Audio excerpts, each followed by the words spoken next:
The victim lost $13 million at the casino. There's all kinds of sketchy people she's been associating with at the casino. There's no telling where she is. The community, the neighbors, did a lot of their own searching for her. I haven't heard from Clark. He's not here today. You'd be looking for your mom, wouldn't you? He was her son, and she was always going to love him. Wait.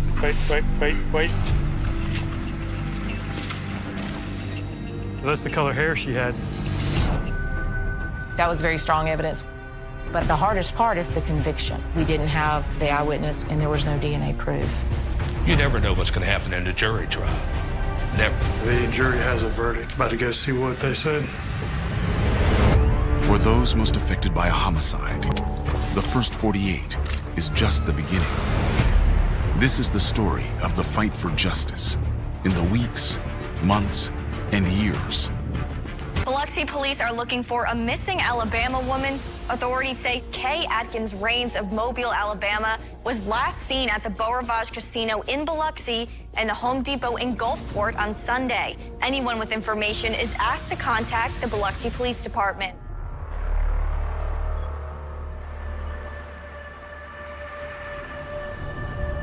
Kay's employer reported her missing 5 days ago. Now, Biloxi PD refers the case to Mobile homicide. All right, let me give you a rundown real quick. On Sunday, Kay Rains gets up and goes to work. She works at Home Depot in Biloxi part-time. She gets off work sometime in the afternoon around 1 o'clock. According to her phone records, she was driving home. She since then has not been heard from by any friends or family. Okay. What happened? I want to know. I want to figure that out. It's not just a job to us. I'm Sergeant Kenneth Gillespie. How do you know? We take a personal interest in every case that we work. We take that person on as like one of our own family members. 68-year-old Kay Atkins Rains grew up in Mobile and graduated from the University of Alabama. She started a program for disadvantaged children at the Mobile Mental Health Center before leaving to begin a family with her husband, Ron. Apparently, she's a high roller gambler. Spends a lot of time at the Beau Rivage and always has a standing room. According to Biloxi PD, the victim lost $13 million at the casino. That's crazy. She was at the casinos and had come back to Mobile, and now she's missing. She's never done it before. There was no other reports of that. Biloxi PD's working on getting all the video from the Beau Rivage, so that way we can get it and review it. Right now, my thinking is we need to do a search warrant on the house. I say that's probably priority. We're also told that her neighbor is actually a retired lieutenant from the police department. I reached out to him and asked him, you mind coming in and kind of giving us some background information on Kay Rains? Going to investigate it as a homicide as of right now. While the team prepares a search warrant for Kay's house. All right. Your first name is Bruce, right? Yes. How long has Miss Kay lived next to you? 8 or 9 years. Because I was retired and with the police department, I knew that they were going to do a full court press on this, putting all the resources they had into the case. Now, does she have any kids? Yes, Clark. I've known the son since he was a little kid. He was always coming over to play with my kids. He says that Kay's adult son recently moved back into the house. Her son had problems. What kind of problems did he have? Drugs. He had already been in multiple rehabs. Several years ago, he went a little nuts.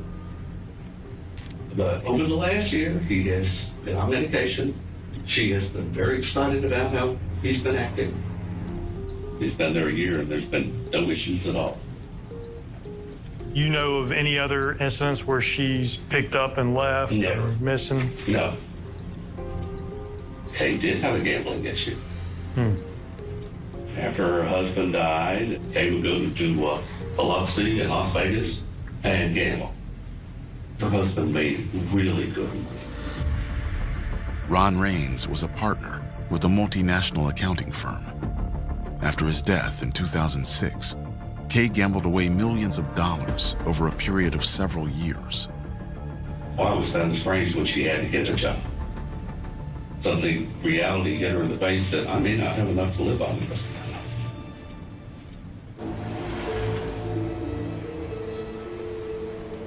life. We're going to go over to the house, search the house, and speak to her son right now. You ready? 3 hours in, nicer houses over here. It's gonna be the next house. You go to the side.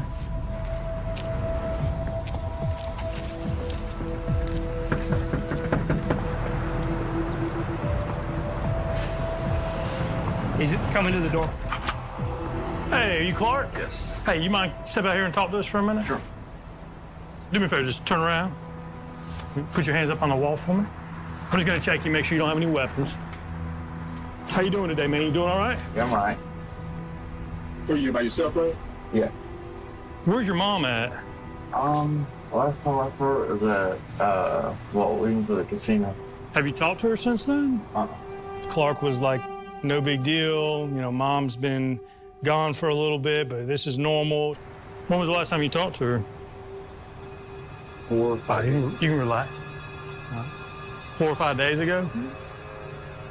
We already knew, talking to Bruce, that this isn't normal. Well, we just want to look around and make sure she's not here and everything like that, okay? And then we're going to go talk to you after that. Let's just walk out here and, hey, Dwayne, we're going to take him up to our office and talk to him.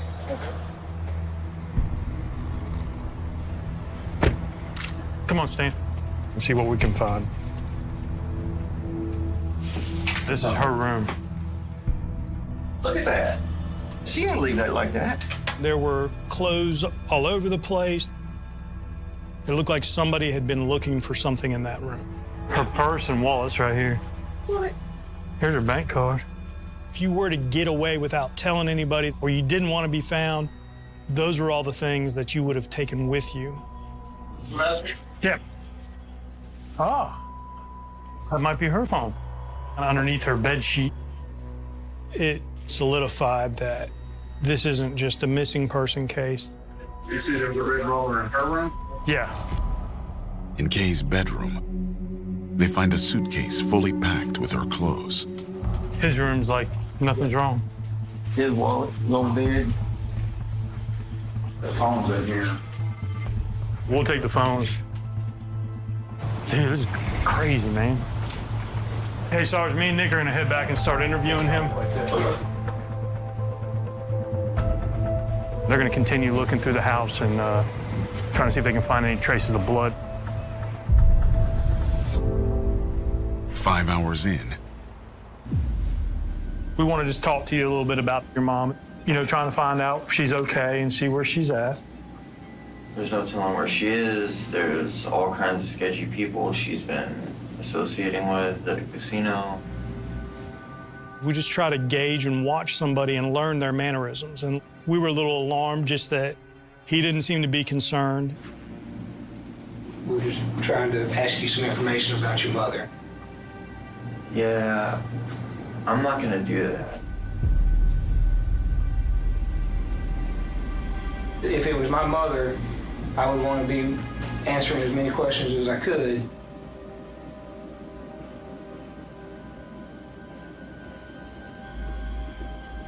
I just want to make sure I don't get found guilty of something I'm innocent of. That's all. All right. That's your decision, okay? Right. So, you know, that's fine. Just sit tight for us, all right? Something's not right. He was just real calm, just didn't seem to be bothered by the fact that people are looking for his mom. It's definitely strange, very strange.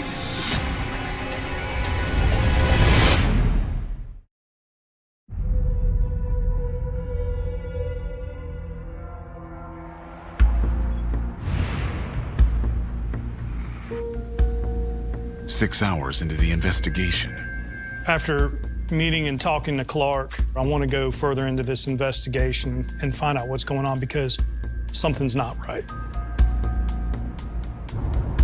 while Gillespie has Clark waiting at homicide.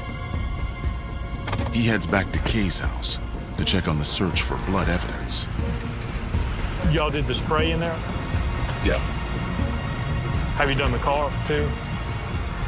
Nothing? They're checking the house for anything that would show that maybe there was a struggle there, maybe something happened there, and maybe just Clark cleaned it up. So where is she and where the hell did it happen at? There's no trace of anything in the house as far as her. You know, we hadn't seen any blood or anything. We're gonna end up having to let him go. We're gonna see what we can do is maybe get a court order to put a tracker on the car. In this situation, we didn't have a crime scene, but we felt like she was dead. So we decided to put a tracker on his mom's car to be able to monitor where he goes, what he's doing. Maybe he'll take us to wherever his mom is. This is the first case I've ever had where I didn't have the body. Makes it a little more difficult. We don't know how she was killed, and we don't even know where she was killed. It's definitely a challenge. 15 hours in. No passcode. Detectives get access to Kay's phone. There's a call that goes to MoneyGram. Kay's phone was used to call a wire transfer service.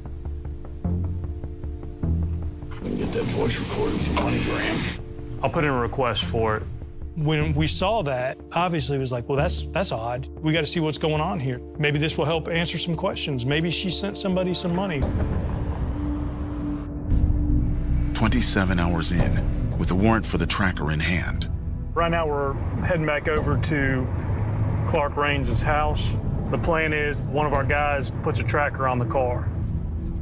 This was the first time that we had used a tracker on a homicide case.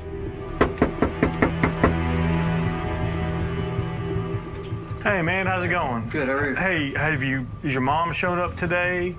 Has she called or anything? Nope. As they're installing the tracking device, What we're gonna do is make... Is that your alarm? You never heard the alarm before? That's all right, man. Well, come back over here for a minute. I mean, it was definitely a little nerve-wracking at that moment with that alarm going off. I'm just like, what is going on? Did he set an alarm off? Does he have an alarm around the car? The biggest thing about it is we didn't want Clark to know that that tracker was on the car. Do you mind if I just ask you a question about your mom? Is she known to stay gone for days at a time? Or? I wouldn't say it's like 100% usual, but sometimes, yeah. We just want to try to find her, okay?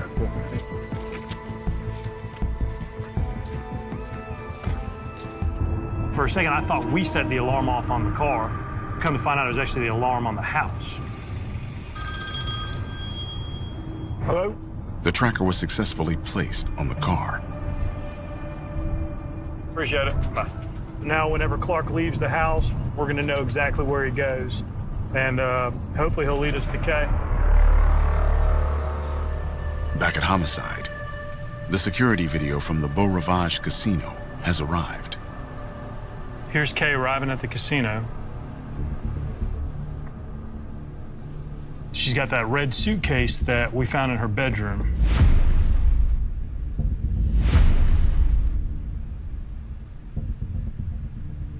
This has got to be the last time she checked in before she went missing. And she's there by herself.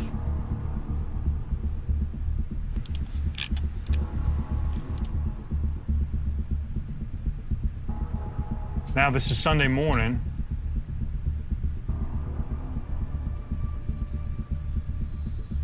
It looks like Kay's leaving, but she doesn't have the suitcase with her.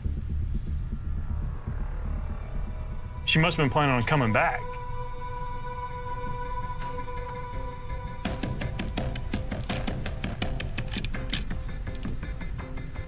All right, so here's Sunday night.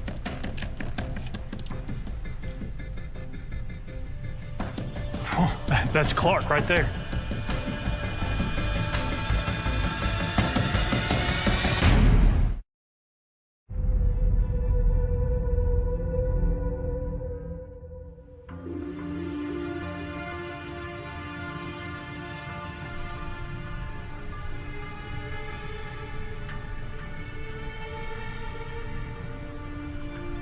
There's Clark getting off on her floor where she was staying. When we see Clark pop up on there, obviously he's like, okay, well, all right, what's he doing there? His mom's not with him. Why is he there? It was very alarming. Hours after she goes missing, Clark goes to the casino and takes her stuff out of her room. Something had to have happened by now.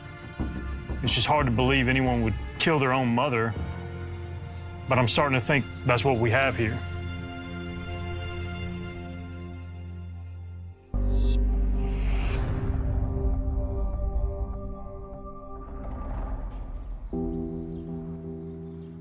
Kay, she was always smiling.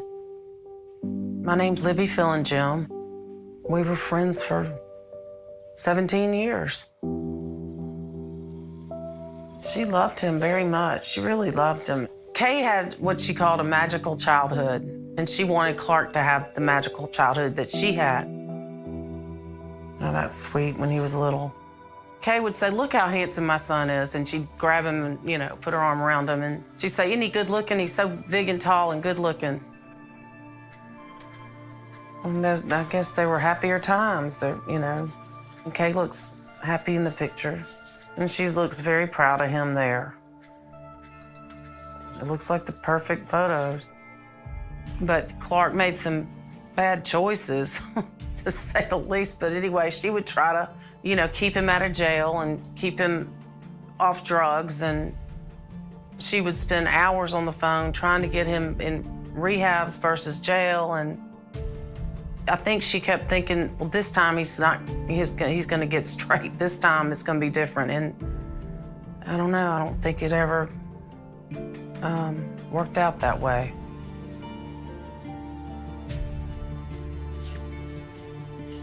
Hard to believe.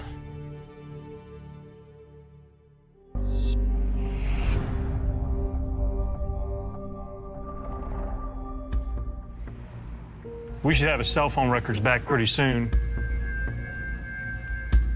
As the first 48 hours slip away, If we had the body, we could probably resolve this case, but we don't. Without having the body, we need a confession from Clark. for the next 2 days, the team continues to track Clark's movements. Then, he's at the front desk. Clark unexpectedly shows up at homicide.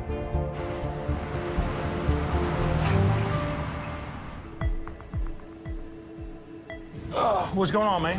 Oh, I just came by to get my wallet. Okay. Just give me a couple days and we'll get it back to you. All right. Any ideas where we can find your mom at? Wishful thinking, she wanted to go get her together. She spent $1.5 million and inserted her in a 2-year period. On gambling? Yeah. When Clark mentions his mom's lost millions of dollars at the casinos, that's where we start to develop the motive. Clark feels like this is his inheritance money that his mom has spent, that he's entitled to. Definitely be a reason for Clark to kill his mom. Did you go anywhere Sunday night? No, they go sleep like 10. We kind of play dumb at first because when we're interviewing him, we don't want him to know that we know everything. Didn't you go to the Beau Rivage? No. Well, you know, the thing is, Clark, there's video of you there Sunday evening. At the Beau Rivage? Yeah. No, Yes, you were. I'm telling you were because I saw you on video. okay, now that I might have went with her to the Beau Rivage.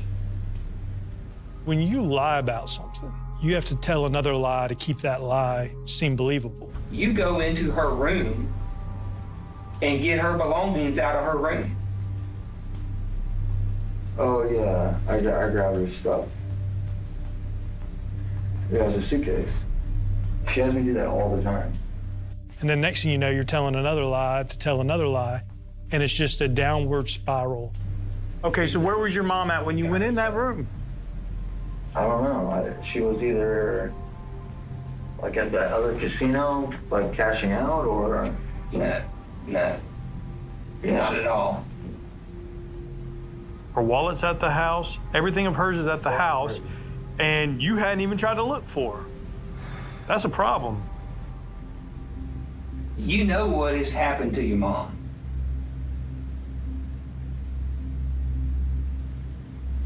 Yeah. I'll tell you what happened to her. I really kind of thought Clark was going to take us to her at that point. You know, her head off to the point where she's a completely different person. I don't know where she is still. It's only been 9 days. So I'm sure she'll show up. He just continued to lie throughout this entire investigation. I don't think I've ever interviewed anybody like Clark Rains before.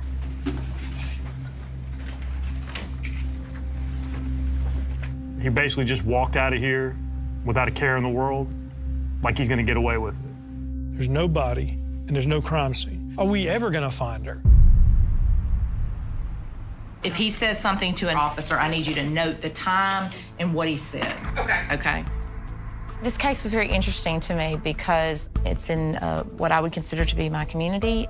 I'm Ashley Rich. I'm the elected district attorney of the 13th Judicial Circuit in the state of Alabama. The whole community was pretty much shocked. Kay was just a lovely person who enjoyed living in Mobile and got along with all of her neighbors and lived a quiet life. After 10 days, with no sign of Kay, We're gonna start on that dirt road in that industrial area, and I thought, The community, the neighbors, were all upset. What was real unusual about this case is the neighbors and the people that knew her did a lot of their own searching for her. just as a friend, I don't wanna not try. Because I don't wanna know I did everything I could. People came from all over to try to help find her. We were just doing anything we could. If she disappeared Sunday night, nobody would have been back here. I'm thinking maybe she's in some marsh. I just kept thinking, like, what if she's stranded somewhere or, you know, if somebody's kidnapped her? I mean, your mind's just racing. You're trying to think anything you think of. We can't sleep at night not knowing where she is and what's happened to her. I understood people wanting to help. I understood her friends feeling helpless. But I knew everything that could be done was being done. I haven't heard from Clark. He's not here today. Nobody's heard from him. I thought, that's a little odd. You know, you'd be looking for your mom, wouldn't you? I mean, back at headquarters, They just sent us the audio recording from MoneyGram. MoneyGram received a phone call from Kay Rains' account to transfer money right after she disappears. Thanks for calling MoneyGram. I'm trying to send money. It's Clark. Can I have your name? My name is K-A-Y, Rain, R-A-I-N-E-S.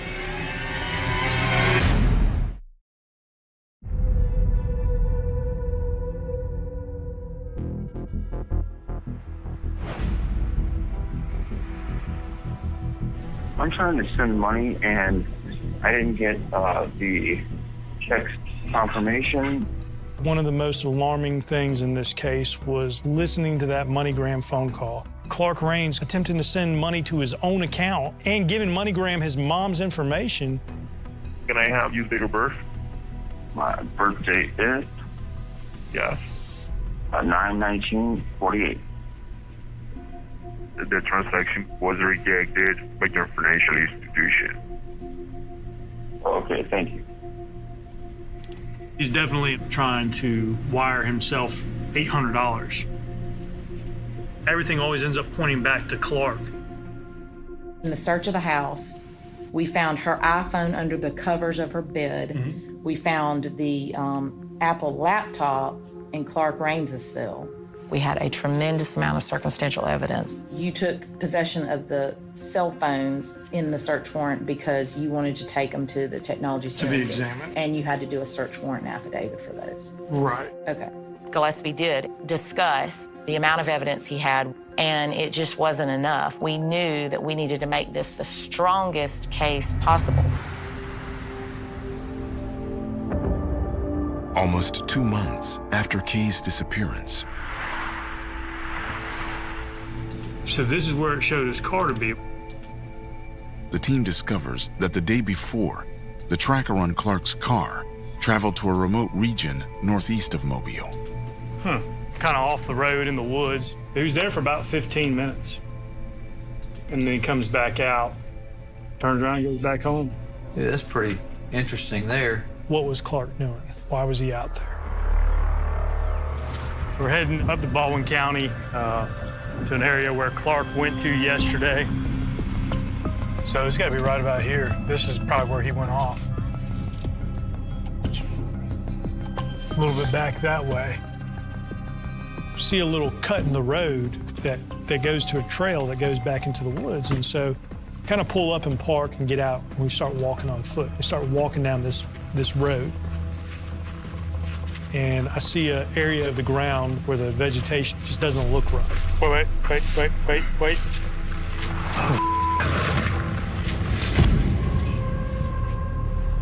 The topsoil looks darker than the rest of the ground around it. We're gonna have to get some people up here and dig it up. We might have found something out here. Gillespie calls to get assistance from the crime scene unit and the forensic archaeological team. I appreciate it. See this hair? Right there. Right there. That's the color hair she had. I'm starting to believe that it's Kay Raines.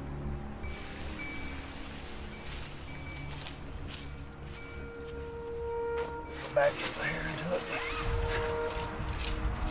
Just real quick. Yeah. Human. Yeah, okay. We have a team up there that's digging it up.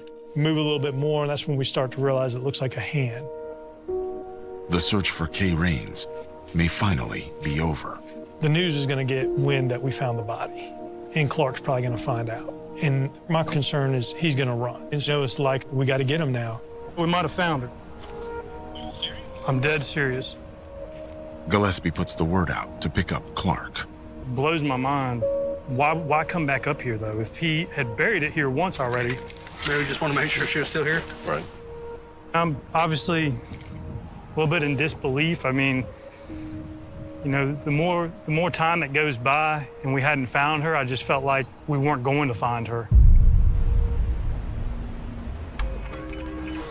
Y'all have him stop?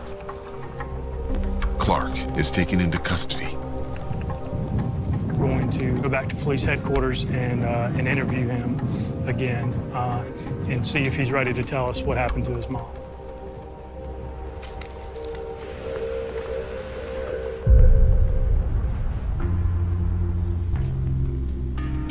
Have a seat right here, Clark. Here's the bottom line. We've had a tracker on your vehicle this whole time. Yesterday, when you drove up to where you went, it tracked you going up there. I want you to look at this right here. You took us to your mom's grave yesterday. I didn't drive anywhere. You did, Clark. You did. There's no doubt in that. We can prove that. So get that out of your head and quit lying to us. No, I didn't go anywhere. I'm gonna get up and I'm gonna walk out this room. And your opportunity will then be over. Your chance to tell your side of the story will be done. So you're fine with that? Yeah.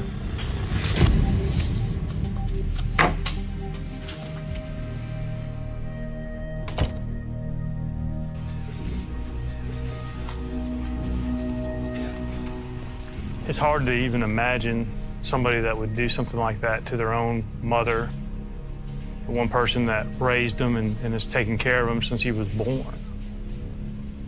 The day the body is found, Clark is charged with Kay Raines' murder.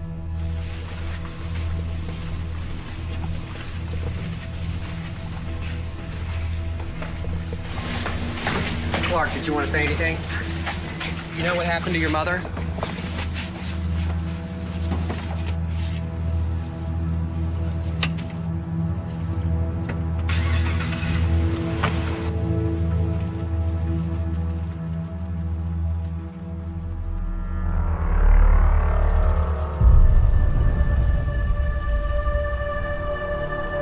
Kay's body is identified by her dental records, and the autopsy reveals disturbing details.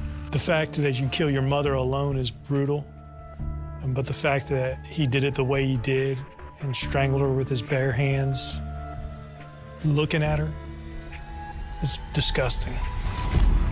When he dumped the body, he covered his mother up, face down in a shallow grave, with her arms and legs behind her, almost in the hogtie position. It was incredibly heartbreaking to hear that someone would do this to their own mother. These are her tax returns showing her amounts. Detective Gillespie is very diligent about knowing that his job doesn't stop just because an arrest has been made. The second phase of their job is to work with the prosecution to make sure the prosecution has all the tools that they need to effectively prosecute this case. We had boxes and boxes and boxes and boxes of documents. And as we began sifting through all that paperwork, we were creating the relationship between Clark and Kay, as Kay being the loving mother willing to do whatever it took to help her son, and Clark Rains being the entitled adult who just took from her. But the hardest part is the conviction. Jurors want an eyewitness, a video, a murder weapon, DNA. And in this case, we did not have any of those things. And so I was not confident.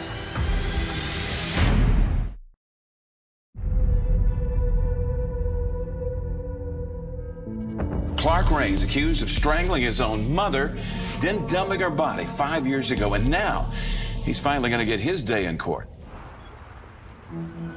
Day one of the trial. So I'm heading down to the courthouse this morning, butterflies in your stomach, because this isn't just about me, this is about Kay Rains. And the last thing I want to do is let her down, to be able to get justice for her. I felt like we had a strong case, but I felt like I had a lot to do to make sure the jury understood, because this is a circumstantial evidence case. You never know what's going to happen in a jury trial. Never. Day two, 8:20 a.m. They filed this last night? No. Before opening statements even begin, Search is a violation of the defendant's Fourth Amendment rights as the officers failed to comply with the terms of the warrant and requirements of the Code of Alabama. Clark's defense motions to strike a key piece of evidence. When officers get a search warrant for a vehicle tracker, within 10 days of when the tracker is removed from the vehicle, they must issue a return back to the judge, telling the judge that the tracker has been removed. It just irritates me because this tracking device was on that car.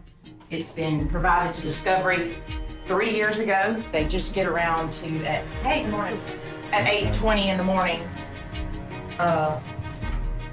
in trial, filing a motion. So it looks like we're gonna have pre-trial motions. Ridiculous. If the court decides in favor of the motion, the state's case could be thrown out. A mistrial would have been devastating to all of us that had worked so long to prepare for trial. Judge J. York weighs in. The court held that that was not a fatal flaw with the search warrant and that the evidence could still come into trial.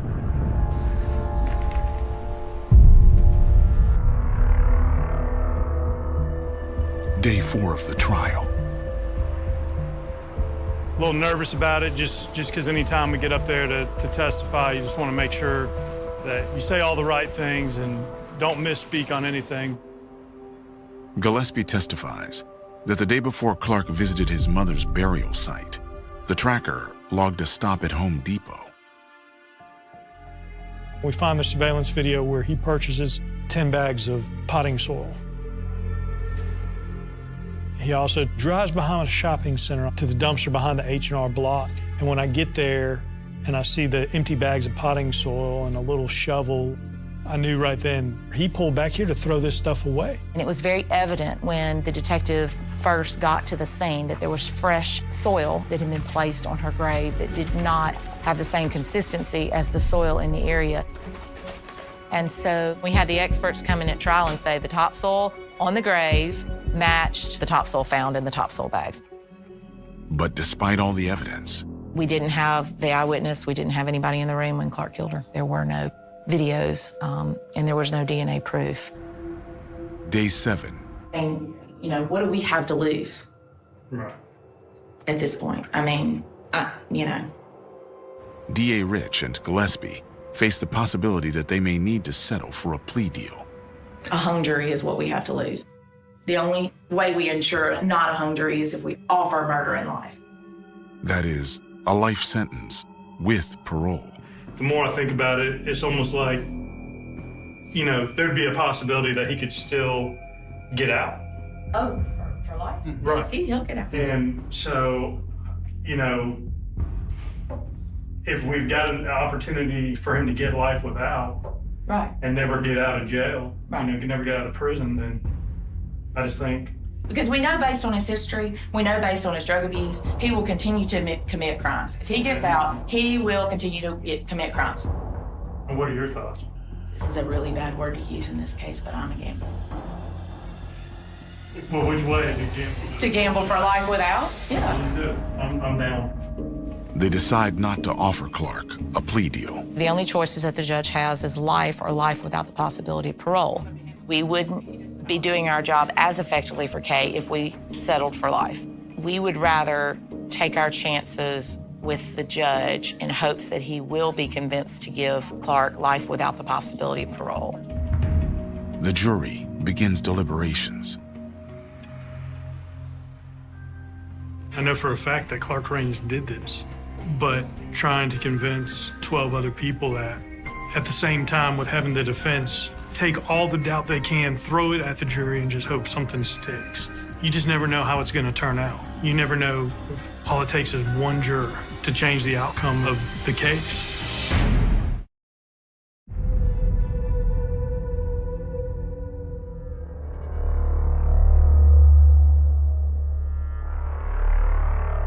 You should never be confident because you have to do your job as a prosecutor and convince that jury. I've never been one to say I am confident that I'm going to get a verdict.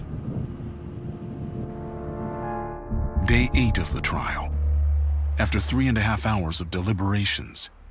The jury has a verdict, so about to go see what they said. Whether the verdict is guilty, whether the verdict is not guilty, you put your heart and soul into prosecuting these cases, then you have to trust in the process and you have to trust the jury and hope that they will come up with the right decision. What I'm feeling at the moment, you know, please, God, let this be the right verdict. The judge reads the verdict. Clark Rains is found guilty of murdering his own mother. Mobile man found guilty of hog-tying, then murdering his own mother. He's facing the possibility of either life or life without parole due to 3 prior convictions. I don't know that I've, you know, ever felt or been as emotional about a verdict as I did in this case. Because I don't know what I would have done if they would have come back and said not guilty. We took a chance, and I told you I was a gambler, and that was probably not the right word to use, but that's what you do, and, you know, you have to take a chance, and you have to have faith, and we both had faith together, and I really appreciate that, and we did that together. You worked so hard to get 12 members of the community to agree, and they did, that Clark Rains was guilty of the highest offense, which is murder. We now have to put our fate in the hands of a judge in hopes that he will be convinced to give Clark life without the possibility of parole. 5 months after the verdict. So today is the coup de grace, and it's important for us. Will we be disappointed if the judge gives him a life sentence? Absolutely. Then the defendant will be eligible for parole after 15 years. So he potentially could only have to serve 15 years. And that's not enough for this crime. It's just absolutely not enough. So today we will see if our gamble pays off. I am a little nervous about it. I am a little anxious to see what the judge decides, but I'm really hoping that he gives them life without. We'll see. Now we take our chances with the judge. Yep.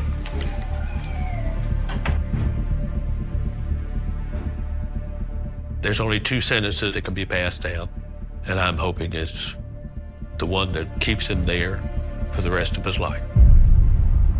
5.5 years after Kay Raines was reported missing, Clark Raines is sentenced to life in prison without the possibility of parole. We did it. And we were right. Yeah. Thank God. There was a little concern that we weren't going to be right. Gamble paid off? Oh, yeah, the gamble paid off. Oh, yeah, the gamble paid off, for sure, for sure. And I just think, I really, truly believe, because he didn't show any remorse today, and he didn't say, I'm sorry, that that's what tipped the judge. I really do. We got exactly what we came here for. It definitely was what Kay deserved in this situation, was for justice, you know, and for Clark to be locked up where he can never see the light of day again. I'm not going to stand up and cheer. Clark's life's over and Kay's gone, so just nothing to be happy about all the way around. There is relief that she's with Ron. That's a good thing, that she's with her husband. No matter what Clark did, no matter what Clark said, he was her son. And she was always going to love him. Unfortunately, she loved him until the day he killed her. I would be interested in sitting down with Clark one day and seeing if he would talk to me and just tell me what happened, because I still want to know. I want to hear him tell it. I don't think that day is going to be anytime soon, but I think this case will be with me for the rest of my life.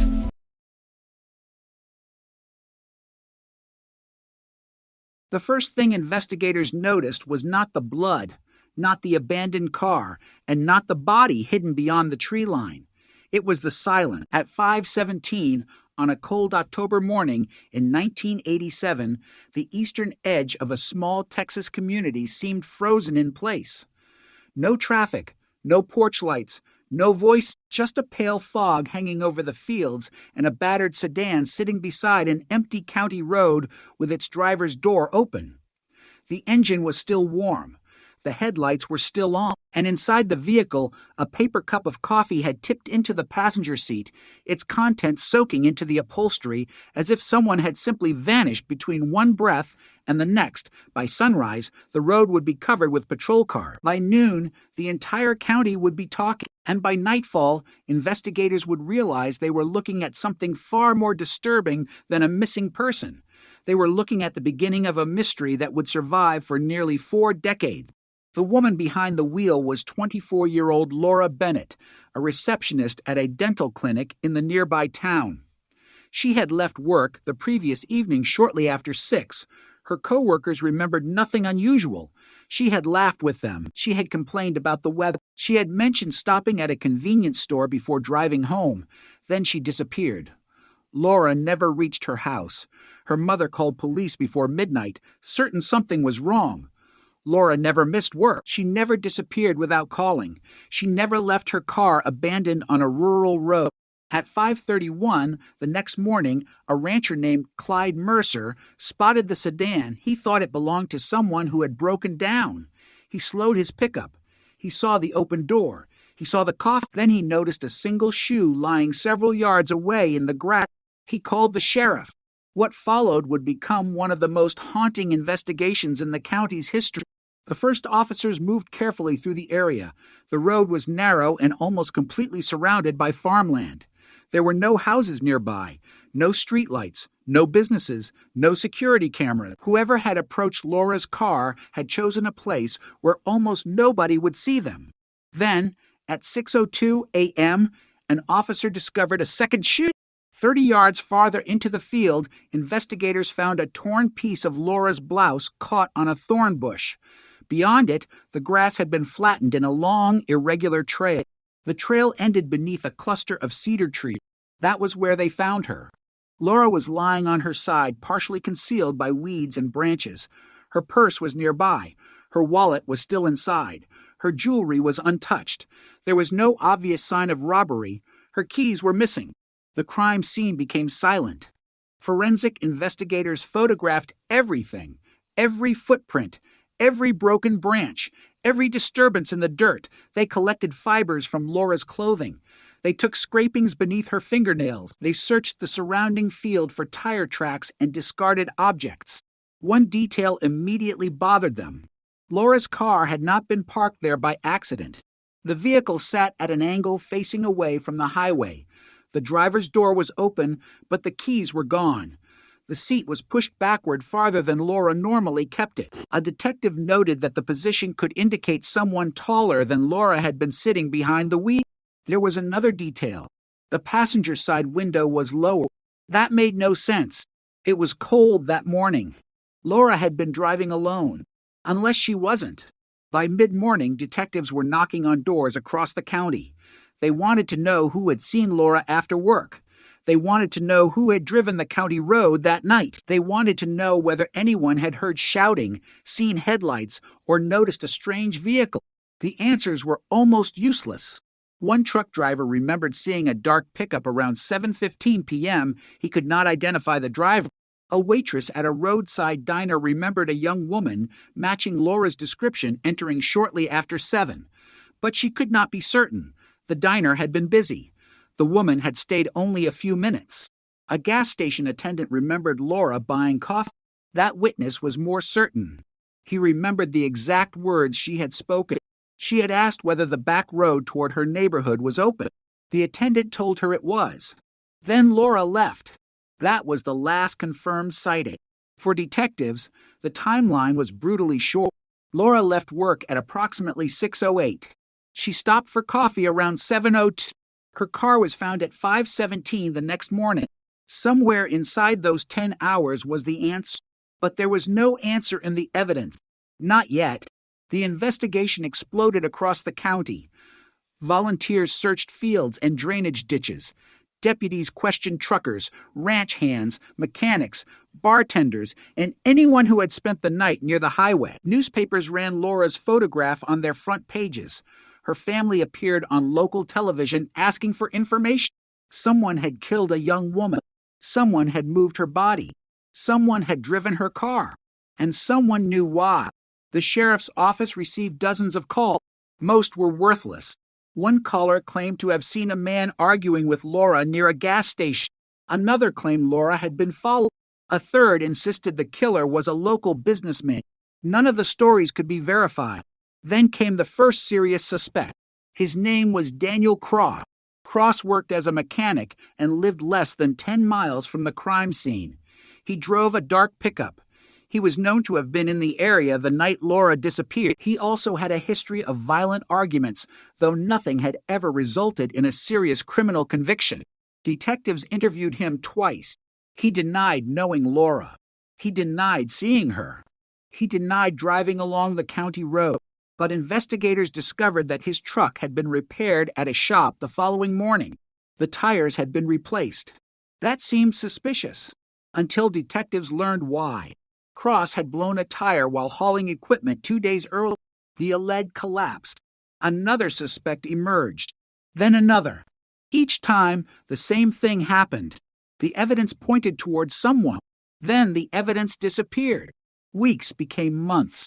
The county stopped talking about the case every day. Laura's photograph disappeared from newspaper pages. Her family did not stop looking. They kept her bedroom exactly as she had left it. Her mother kept the porch light on. Her father carried Laura's photograph in his wallet. The case remained open. But open did not mean active. By 1989, the investigation had slowed to almost nothing. By 1992, the original detectives had moved on. By 1997, some of the evidence had been boxed and transferred to storage. The world changed. Technology changed. The people investigating Laura's murder grew old. Some retired. Some died. And the killer remained free.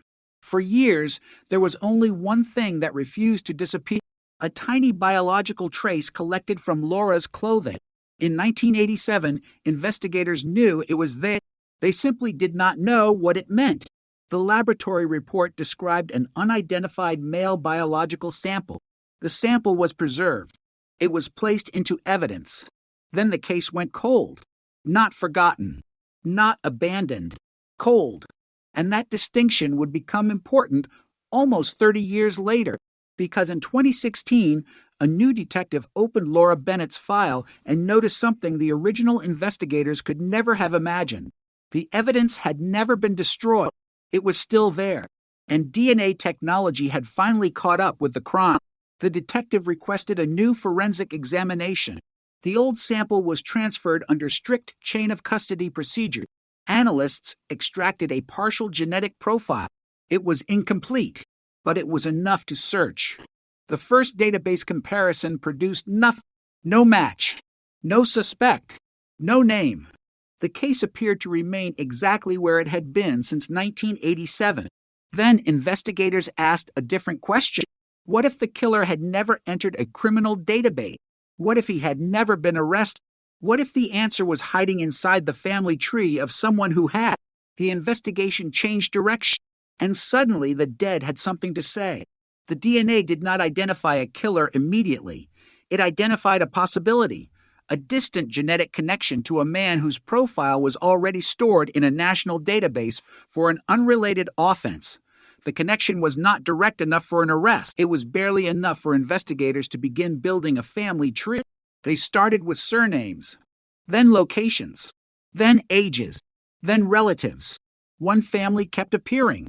The family had lived in Texas for generations, and one branch contained a man who had been 25 years old in 1987. His name was Michael Ray Carter.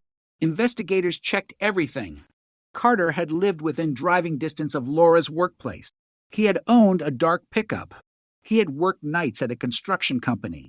And according to employment records, he had been working near the county road during the same week Laura disappeared. It was not proof. It was coincidence. At least, that was what detectives told themselves. Carter was still alive. He was living in another state. He had never been publicly connected to Laura. He had never been charged. He had never been interviewed in the original investigation, and there was one reason for that. In 1987, nobody had put his name on the suspect list, not because he had an alibi, because nobody knew he existed. Investigators quietly began reconstructing Carter's life. They found photographs. They found old employment records. They found property documents. They found a marriage certificate. They found a divorce. They found traffic violations. They found almost 40 years of ordinary life. That was what disturbed investigators most. There was nothing cinematic about Michael Carter. He had not become a fugitive. He had not changed his name. He had not disappeared. He had simply continued living. He had bought a house. He had raised children. He had attended birthdays. He had gone to work. He had stood beside people who believed they knew him. And all the while, the answer to Laura Bennett's murder had been sitting somewhere inside his body. Investigators needed more. They could not arrest a man because a distant relative shared DNA with evidence from a 1987 crime. They needed his DNA. So they waited. Carter eventually threw away a drinking cup outside a restaurant. Investigators collected it. The laboratory compared the sample with the biological evidence preserved from Laura's clothing. The result came back 3 weeks later. The profiles were consistent. The probability was overwhelming. The cold case had a name. But investigators still needed to understand what had happened that night. They went back to the original timeline, and suddenly the strange details began connecting. Laura had asked about the back road. Carter's work crew had used that road. Laura's car had been moved. Carter's employer had reported a missing fuel card in the same week. And one witness, forgotten for decades, had once described a dark pickup parked near the field. The witness had never seen the driver clearly, but investigators found an old statement. The witness had remembered one unusual detail. The pickup had a damaged rear taillight. Carter's truck had a damaged rear taillight. The coincidence was becoming impossible to ignore. Detectives traveled to Carter's home. They did not announce why they were there. They simply knocked. When Carter opened the door, he was an older man. Gray hair, slow movements, a face that looked nothing like the photograph from 1987. But investigators knew what they were looking at. Not a photograph, not a memory. DNA. They asked him about Laura. Carter paused. Then he said he did not know anyone by that name. The interview continued. He denied being on the county road. He denied owning the truck. He denied knowing anything about the murder. But investigators already knew something he did not. They had his genetic profile. And this time, there was nowhere for the evidence to disappear. The official comparison returned a match. The biological evidence recovered from Laura's clothing was consistent with Carter's DNA at a level investigators described as extraordinarily strong. The news stunned the department. A case that had survived for nearly 40 years had finally reached a suspect. But solving a cold case is not the same as explaining it. Investigators still had to reconstruct the night. They believed Laura encountered Carter after leaving the convenience store. They believed he approached her car. They believed an argument or confrontation followed. They believed Laura was forced from the vehicle. Her shoes, the torn blouse, the disturbed grass, and the position of the car suggested movement from the roadside toward the tree. But there was no surviving eyewitness. No recording. No confession. No weapon. Only evidence that had waited decades to become meaningful. The prosecution's case depended on the past surviving the present. Laura's clothing. The old photographs. The witness statements. The vehicle records. The employment records. The DNA. Pieces scattered across 39 years. Carter was arrested. The announcement traveled through the community like an electric shock. People who had forgotten the case remembered it instantly. People who had grown up hearing Laura's name realized the woman from the old newspaper photograph was finally going to have her day in court. Laura's family received the news quietly. There was no celebration. Her mother was no longer alive. Her father was gone too. The people who had spent decades waiting would never see the arrest. That fact hung over the investigation. The killer had finally been identified.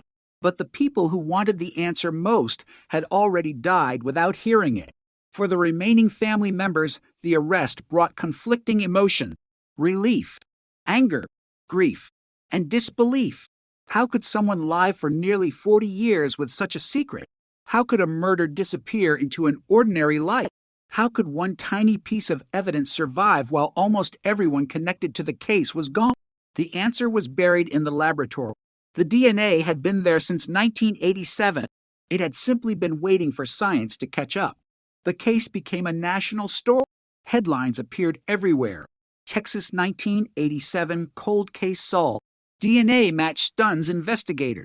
Nearly 4 decades after a young woman disappeared on a lonely road, authorities had identified the man they believed responsible. But the most chilling part of the case was not the arrest. It was what happened afterward.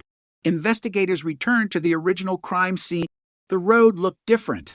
New utility poles, new fences, new pavement. But the field remained.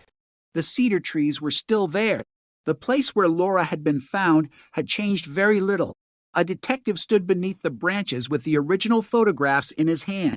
The image showed the same tree, the same slope, the same stretch of grass.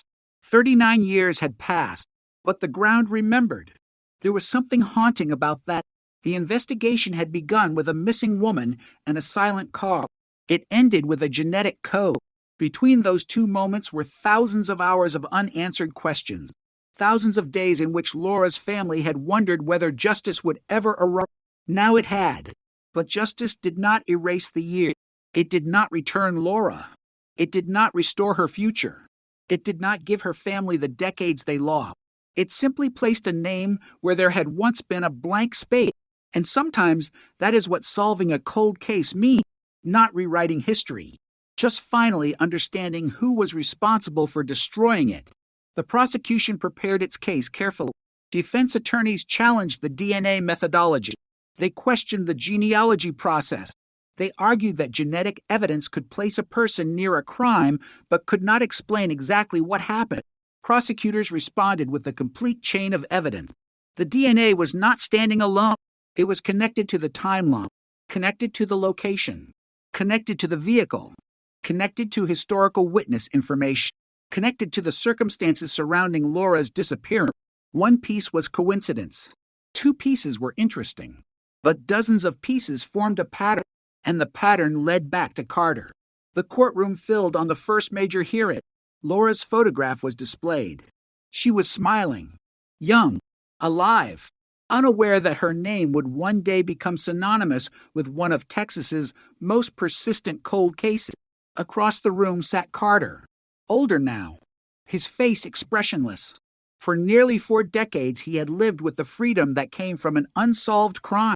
Now that freedom was gone, the trial forced the past into the present. Witnesses were called. Old documents were introduced. Investigators described the original crime scene. Forensic specialists explained the DNA. The defense emphasized uncertainty. The prosecution emphasized probability. And at the center of everything was Laura, not the evidence, not the headlines, not the suspect. Laura, a 24-year-old woman who had left work one evening expecting to go home. She never made it. The jury heard how her family searched, how the case faded, how investigators kept the evidence, how technology eventually reopened a door that had been locked for decades. The courtroom became silent when the DNA evidence was explained. The numbers were almost incomprehensible. The biological material recovered from Laura's clothing had been preserved for nearly 40 years. It had survived storage. It had survived changes in personnel. It had survived changing technology. And eventually, it spoke. The jury returned its verdict after deliberation. Guilty. The word was small. The weight of it was enormous. Outside the courthouse, reporters waited. The case was officially solved. But there was no triumph. Only a long exhale from a community that had carried the mystery for too many years. One of Laura's surviving relatives stood before the camera. She held a photograph. She did not speak about revenge. She spoke about Laura. She remembered her laugh, her stubbornness, her love of music, the little things, the ordinary things, the things that murder cannot erase. The case had been called a cold case for decades, but Laura had never been cold. She had remained alive in photographs, in memories, in old letters, in the stories her family continued telling. And now her name was no longer followed only by the words missing or murder. There was another word, solved. Yet the story remained unsettling because of how close the answer had always been. The evidence had never vanished. It had been sitting in a box, waiting. The world had changed around it. Detectives had changed. Technology had changed. But the evidence remained exactly where it had been left. A silent witness. A microscopic witness. A witness that did not forget. That is what makes cold cases so haunting. Time does not necessarily destroy the truth. Sometimes time hides it. Sometimes the smallest detail survives everything. Sometimes a forgotten piece of clothing can outlive an entire generation. Sometimes a laboratory report written in 1987 can wait until 2026 to become the most important document in an investigation. And sometimes the person responsible for a crime believes the passage of time has erased the danger. It has not. The county road where Laura disappeared still exists. Cars still travel it at night. Headlights still move through the darkness. The fields still stretch toward the horizon. And when the sun goes down, the road becomes quiet again. For years, people drove past that place without knowing what happened there. Now they know. They know that a young woman once stopped there. They know that she never returned home. They know that someone took her life. And they know that nearly 4 decades later, science finally connected the past to the present. The case became a warning, not just to criminals, to investigators, to families, to everyone who believes an unanswered question will remain unanswered forever. Evidence has a way of waiting. DNA has no memory. It does not care about age. It does not care about distance. It does not care how many years have passed. It simply remains. A genetic signature hidden inside a microscopic trait. A silent message left behind by a moment of violence. For Laura Bennett, that message survived. For the investigators who reopened the file, it became the first real voice the case had heard in decades. And for the man sitting behind bars, it became the one witness he could not intimidate, contradict, or outrun. 39 years after a coffee cup tipped over inside an abandoned car, after a pair of shoes lay separated in the grass, After a family waited through birthdays and holidays and anniversaries without an answer, the mystery finally had a conclusion. Not because someone remembered, not because a witness suddenly came forward, not because the killer confessed, because something almost invisible had survived. The DNA match stunned investigators because it did more than identify a suspect. It collapsed time. For one instant, 1987 and the present existed together. A young woman stepped onto a dark Texas road. A man crossed her path. A crime occurred. A case went cold. Decades passed, and then a laboratory opened a file. The past returned. The silence broke. The name was revealed, and the cold case was no longer cold. The courtroom doors closed behind the last reporter, but outside, the questions continued. A guilty verdict had finally placed a name beside Laura Bennett's death, yet the case still contained gaps, refused to disappear. The DNA had established a connection. The old records had placed Carter near the area. The vehicle evidence had reopened forgotten details, but investigators knew that a conviction could never bring Laura back, and it could never restore the missing hours between the moment she left the convenience store and the moment her car was found abandoned beside the county road. Those hours remained trapped inside the darkness of October 1987. For the detectives who had spent years rebuilding the investigation, that missing timeline became an obsession. They went back through everything, not just the evidence that had survived, everything, every report, every interview, every handwritten note, every photograph, every discarded theory. The original case file contained hundreds of pages. Some were typed on aging paper. Others were handwritten in fading ink. Names appeared repeatedly. Some had been crossed out. Some were marked as cleared. Others had never been followed up. One name caught the attention of the new investigative team. It was not Michael Carter. It belonged to a man who had been questioned in the first week after Laura's disappearance. His name was Robert Hale. Hale had worked at a trucking company near the highway in 1987. He told investigators he had seen Laura's car around 7 in the evening. He claimed he noticed a dark pickup behind her. The original detective had written one sentence beneath the statement, unable to confirm. That was it. No second interview. No vehicle comparison. No follow-up. For 39 years, the statement sat almost forgotten. Now investigators wanted to know why. They located Hale. He was 78 years old. His memory was imperfect, but when detectives showed him a photograph of Laura's car, his expression changed. He stared at it for several seconds. Then he pointed toward the rear of the vehicle. "I remember that car," he said. The detectives leaned forward. Hale explained that he had been driving home that night when he saw Laura's sedan slowing near the intersection. A dark pickup had followed behind her for several hundred yards. At the time, he thought nothing of it. Then he remembered something else. The pickup had not continued down the highway. It had turned onto the county road, the same road where Laura's car would be found hours later. Detectives asked whether he could identify the driver. Hale shook his head. No, but he remembered the truck. Dark body, older model, damage near the rear light, and something else, a white object hanging from the mirror. The investigators already knew Carter had owned a dark pickup. They knew about the damaged taillight. Now they discovered an old photograph taken during Carter's employment at the construction company. In the photograph, hanging from his rearview mirror, was a small white religious medal.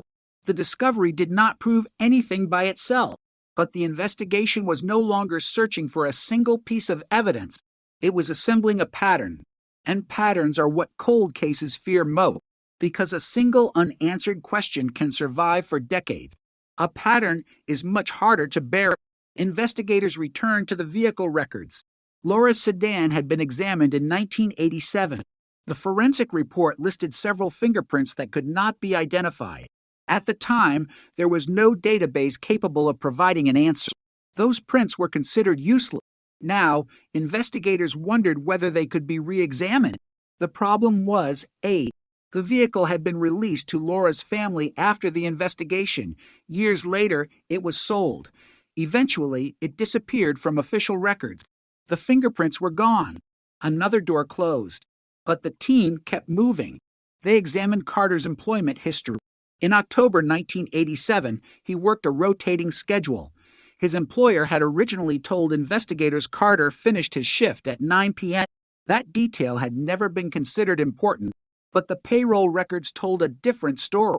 Carter had clocked out at 6:41 p.m. The handwritten correction beside his name had been overlooked for decades. That meant Carter had been free during the exact period when Laura disappeared. Investigators searched for the supervisor who had made the correction. He was dead. They searched for co-workers. 2 had died. 1 had moved overseas. Another agreed to speak. The co-worker remembered Carter leaving early that night. He also remembered Carter being unusually agitated. He was in a hurry, the witness said. Why? Nobody knew. Carter had never explained it. The investigators now had another problem. They needed to determine whether Carter knew Laura. The answer appeared to be no. There were no phone records connecting them, no photographs, no social connection, no obvious relationship. But cold cases do not always begin with relationships. Sometimes they begin with opportunity. Laura was driving alone. Carter was nearby. The road was isolated. And someone had known exactly where to leave the car. Then investigators found something buried in an old property record. In 1987, Carter rented a small storage unit approximately 3 miles from the field where Laura's body was found. The unit existed for only 4 months, October through January. After Laura's murder, Carter emptied it. The storage company no longer existed. The building had been demolished. There was no physical evidence left, but the rental agreement remained.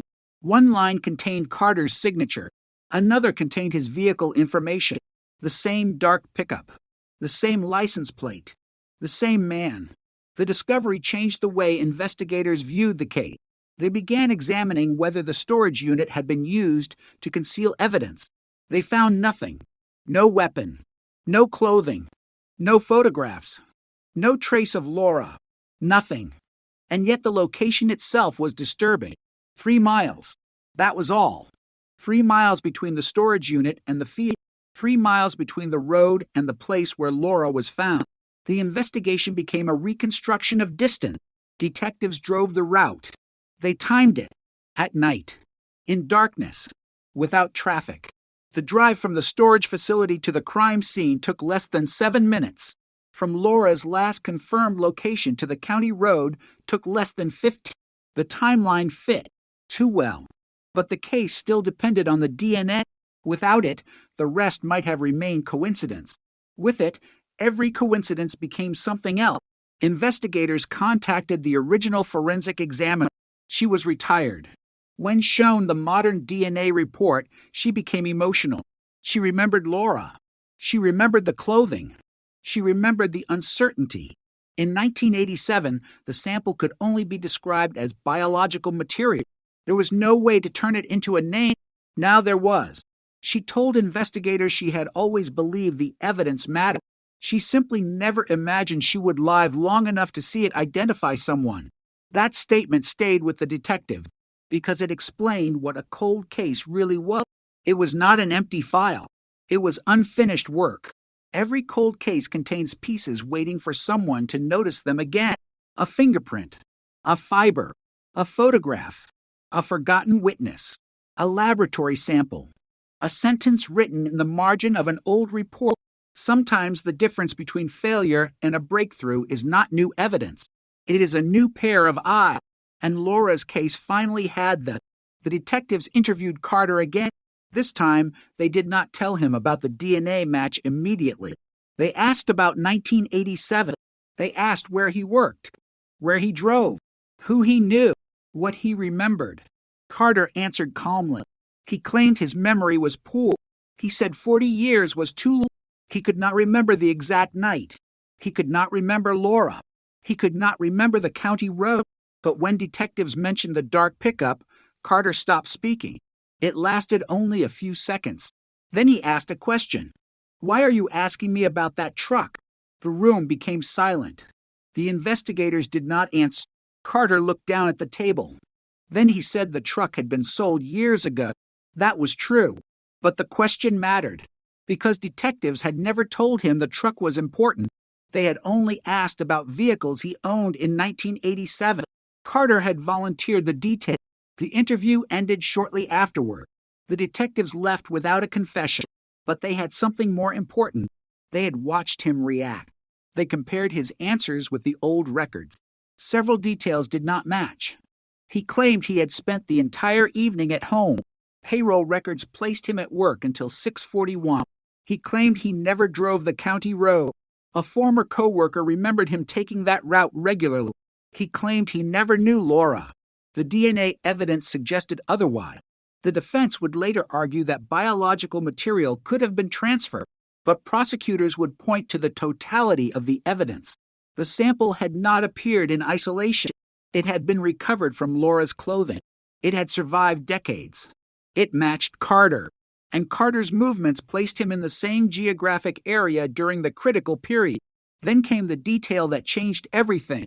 Investigators discovered that Carter had visited the same convenience store where Laura had purchased coffee.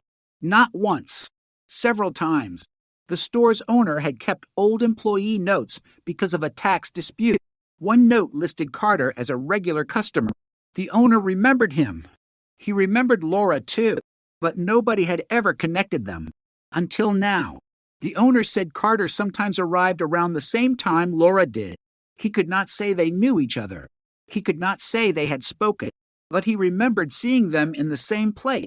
That meant the encounter investigators had once considered impossible was suddenly plausible.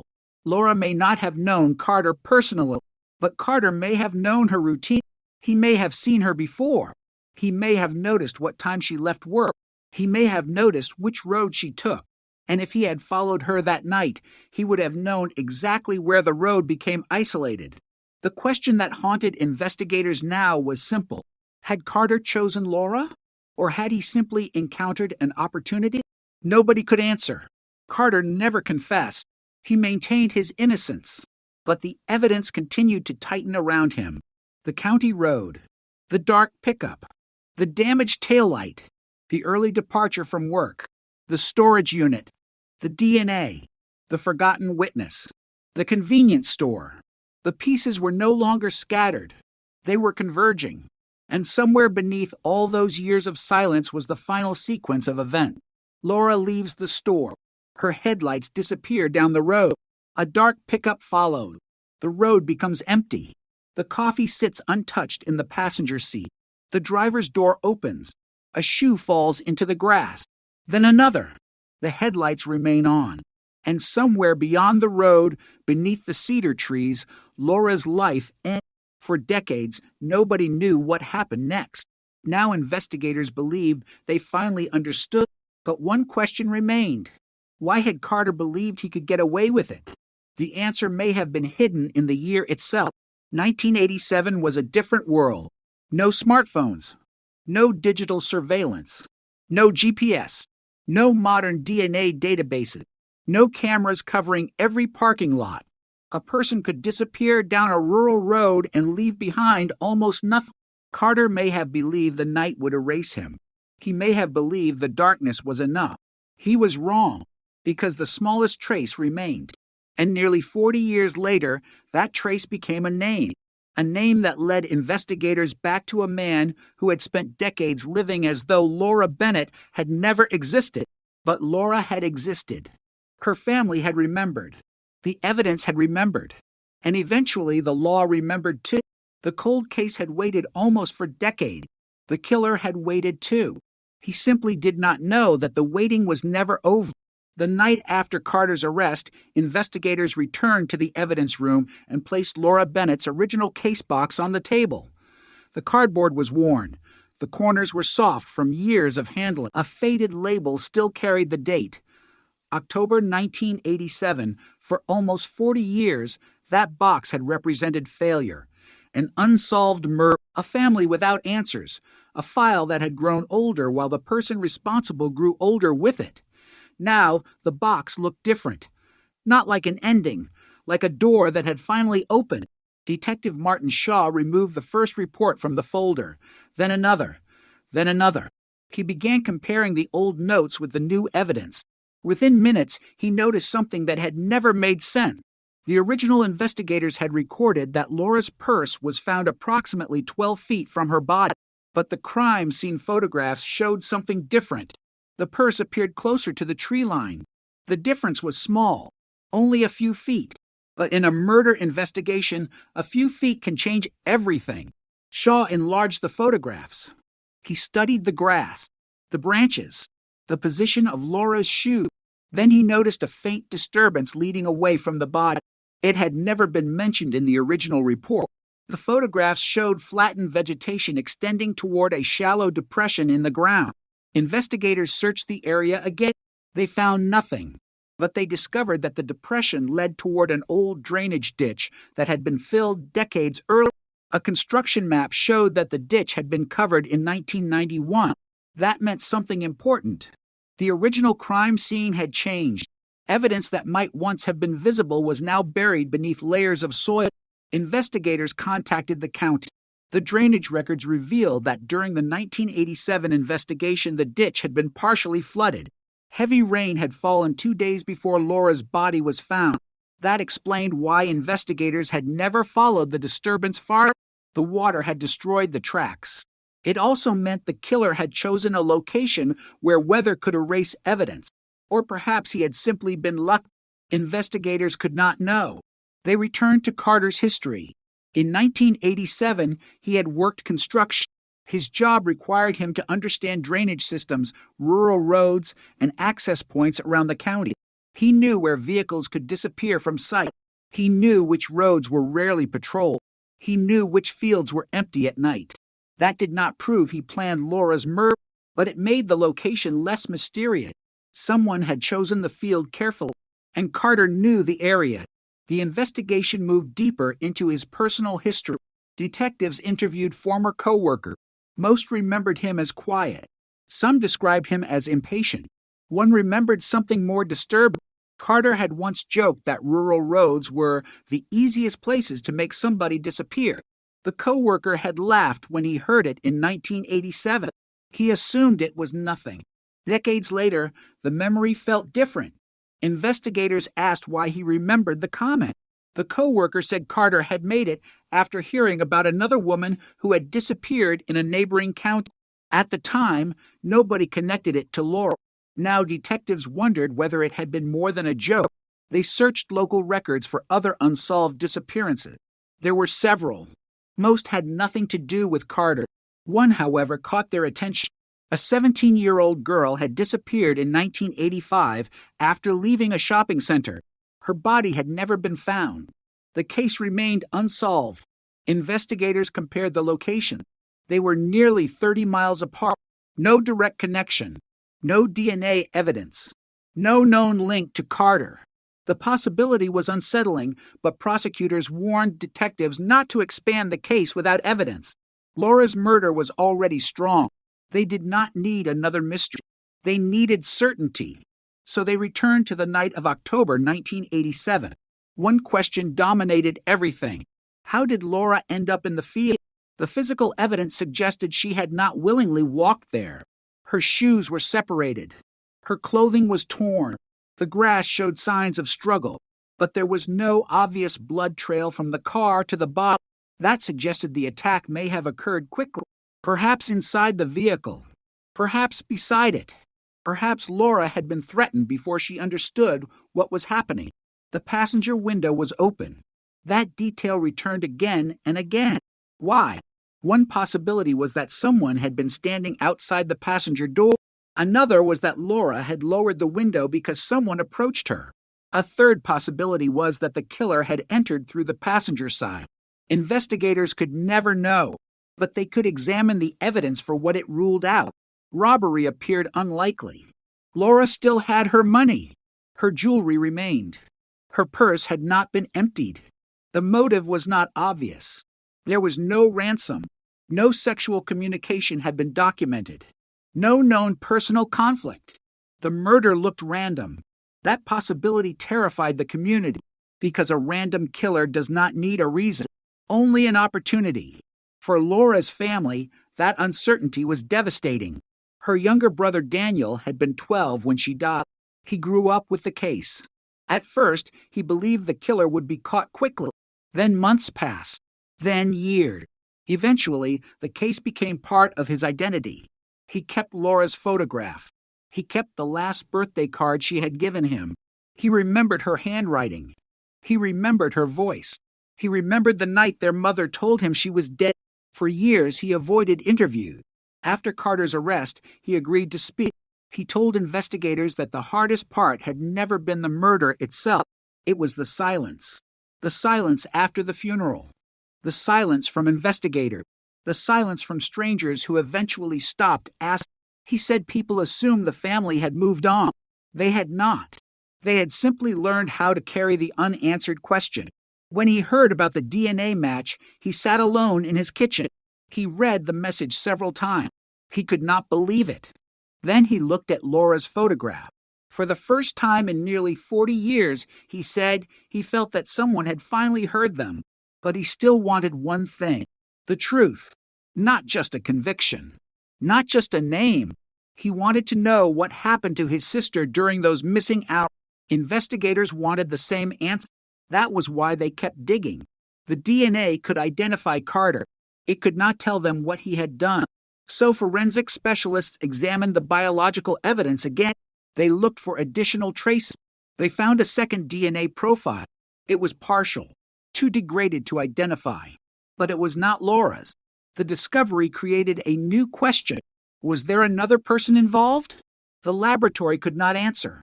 The profile might have belonged to someone who had innocently touched Laura's clothing before the murder. It might have come from a family member. It might have been contamination. Or it might have belonged to another person at the scene. Investigators tested known relatives. The second profile did not match them. They tested available evidence from the original crime scene. Still no match. The mystery deepened. Then forensic analysts discovered something crucial. The unidentified profile was extremely weak. It contained only a handful of usable genetic markers. It was not strong enough for a database search, but it could potentially be used for comparison. Investigators wondered whether Carter could have had an accomplice. They examined his known associates from 1987. One name appeared repeatedly: Thomas Reed. Reed had worked with Carter at the construction company. He owned a dark pickup. He had also been near the county road that night. For a brief moment, detectives believed they had found the missing piece. Then the records were checked. Reed had been hospitalized that evening. He had suffered a severe injury at work. Doctors documented his arrival at 8:14 p.m. He could not have been with Carter during the critical period. Another theory collapsed. The second DNA profile remained unexplained, but the investigators did not abandon it. They knew degraded evidence could produce strange results. The profile might never be identified. That did not weaken the primary case. If anything, it reinforced the need for caution. Cold cases are dangerous because investigators can become desperate for a conclusion. The new team refused to make that mistake. They wanted fact. They wanted evidence that could survive court, and they wanted Laura's story to remain at the center. Carter's defense attorneys attacked the genealogy evidence. They argued that a distant familial connection could lead investigators toward innocent people. That was true. Genetic genealogy could narrow a search. It could not replace direct evidence. But prosecutors had direct evidence. The DNA from Laura's clothing matched Carter. That was different.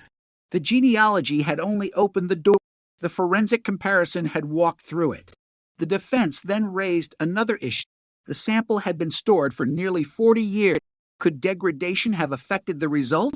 Forensic scientists explained that DNA can remain usable for decades when properly preserved. The sample had been carefully stored. The chain of custody was documented. Every transfer had been recorded. Every laboratory procedure had been logged. The defense could challenge interpretation, but they could not erase the evidence. The old crime scene photographs became critical. One showed a small tear in Laura's blouse. Another showed the exact area where the biological material had been recovered. The photographs were grainy. The lighting was poor, but the evidence was there. A tiny sample. A tiny piece of the past. A tiny piece that had survived longer than anyone expected. Meanwhile, investigators searched for Carter's whereabouts immediately after the murder. His employment records showed he did not return to work until the next afternoon. His supervisor remembered him arriving late. Carter claimed he had spent the morning sleeping, but a neighbor remembered seeing him washing his truck before sunrise. At first, that seemed insignificant. Then detectives discovered the original vehicle description. The witness had reported that the dark pickup appeared unusually clean. If Carter had washed the truck that morning, there was no proof he was removing evidence. It could have been ordinary maintenance. But investigators found something else. The truck had been cleaned shortly after the murder. The passenger seat had been removed. The reason Carter gave was that he was repairing the floor. The mechanic who performed the work remembered the truck.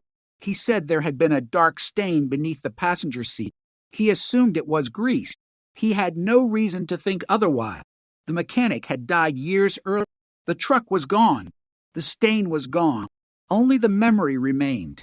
That was the cruelty of the case.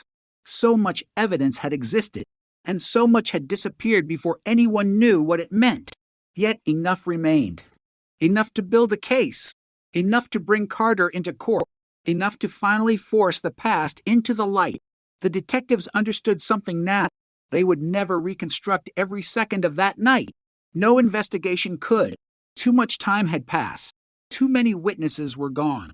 Too much physical evidence had been lost. But they did not need every second. They needed enough truth to establish responsibility. And the evidence was beginning to speak with one voice. Carter was near Laura. Carter had access to the road. Carter's vehicle fit the description. Carter's timeline was inconsistent. Carter had connections to the area, and Carter's DNA was found on evidence directly connected to Laura. The cold case was no longer a mystery without direction. It had become a confrontation between memory and evidence. And as investigators prepared for the next stage, one final question remained hanging over everything. What had happened inside that car before Laura opened the door? Because somewhere inside that vehicle was the moment the case changed forever. The coffee had spilled. The headlights had stayed on. The door had opened. And Laura had stepped into the darkness. Nobody saw exactly what happened next. For 39 years, that darkness belonged to the killer. Now, investigators were determined to take it back. The answer to what happened inside Laura Bennett's car had always been hidden behind one impossible fact. Nobody had seen it. Nobody had heard it. The road was too isolated. The nearest house was too far away. The darkness had swallowed the scene before anyone understood that a crime was taking place. But decades later, investigators discovered that the absence of witnesses did not mean the night had left no record. The car itself had left one. When the original vehicle photographs were reviewed with modern forensic software, detectives noticed a detail that had been overlooked in 1987. The passenger side door appeared to have been opened at some point before the vehicle was abandoned. There were faint marks along the interior trim.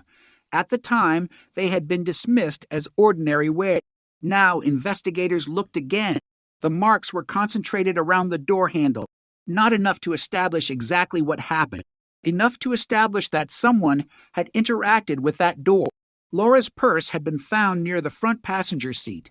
Her coffee had spilled across the upholstery. One of her shoes had been discovered outside the vehicle. The scene suggested movement. But whose movement? That question became central. Investigators recreated the interior of a similar model car. They placed the driver's seat where Laura normally kept it. Then they adjusted it to the position recorded in the original photographs. The difference was striking. The seat had been moved backward. A taller person could have driven the vehicle comfortably. Laura could have driven it that way too. But according to her family, she was meticulous about the position of her seat. She was short. She always pulled the seat forward. That detail had never seemed important. Now it mattered. The investigators compared the seat position with Carter's height. He was 6 feet tall. The seating position was consistent with someone his size. Again, it was not proof. But the pattern continued. Then came the steering wheel. A faint smear had been photographed near the lower edge. The original laboratory had labeled it unidentified residue. There was no technology in 1987 capable of extracting a usable genetic profile from such a tiny trace. The sample had been discarded. Another piece of the puzzle was gone, but there was still enough. The detectives returned to the roadside. They measured the distance between the vehicle and the location where Laura had been found, approximately 160 feet. A person could walk it in less than a minute, but the grass showed signs that Laura had struggled. Her blouse had torn. Her shoe had come loose. There were broken branches. The original investigators had concluded that she had been dragged or forced toward the tree. Modern investigators reached the same conclusion, but they added something new: the direction of movement. Laura appeared to have moved away from the road toward the tree line. The person responsible had not simply killed her at the roadside and left. He had taken her farther into the field. That suggested planning or fear of being seen. Either way, the killer had wanted distance. The county road was isolated, but a passing driver could still appear. The trees offered concealment. Carter knew that. His construction work had taken him through the area. He knew the terrain. He knew where the road narrowed. He knew where the fields disappeared into darkness. The location was no longer random, at least not from the investigators' perspective. Then detectives found an old map. The map had been stored inside Carter's employment file. It showed several rural routes used by construction crews. One route passed directly behind the field where Laura was found. The route had no streetlights, no homes, no businesses, just a narrow access road. Investigators marked it. The same road could have allowed Carter to enter and leave the area without using the main highway. That meant he could have approached the scene It also explained why no witness had reported seeing his truck. The investigation was beginning to reconstruct an invisible route, a route that existed for only a few minutes on one night in 1987. But the route was not the only thing that emerged. A former construction employee named Alan Pierce remembered Carter talking about Laura's disappearance the morning after the body was found. Pierce had never reported it.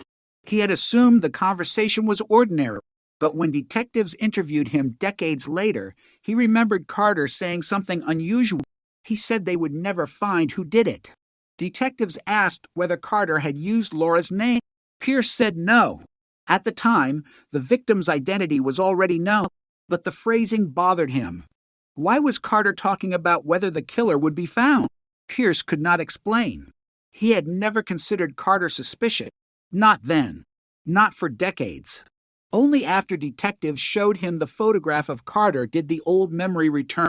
The human mind is strange. It forgets details until something gives those details meaning. For Pierce, the photograph unlocked a sentence buried for nearly 40 years. For investigators, it added another piece. Carter had known about the murder almost immediately. That was not suspicious by itself. The murder was local news. Everyone knew. But Carter's reaction was different. According to Pierce, Carter seemed certain, not worried, not surprised, certain. He had said the killer would never be found, and now, decades later, investigators wondered whether he had known because he was the killer. The defense dismissed the statement as unreliable. A memory recalled after almost 40 years could not be trusted completely.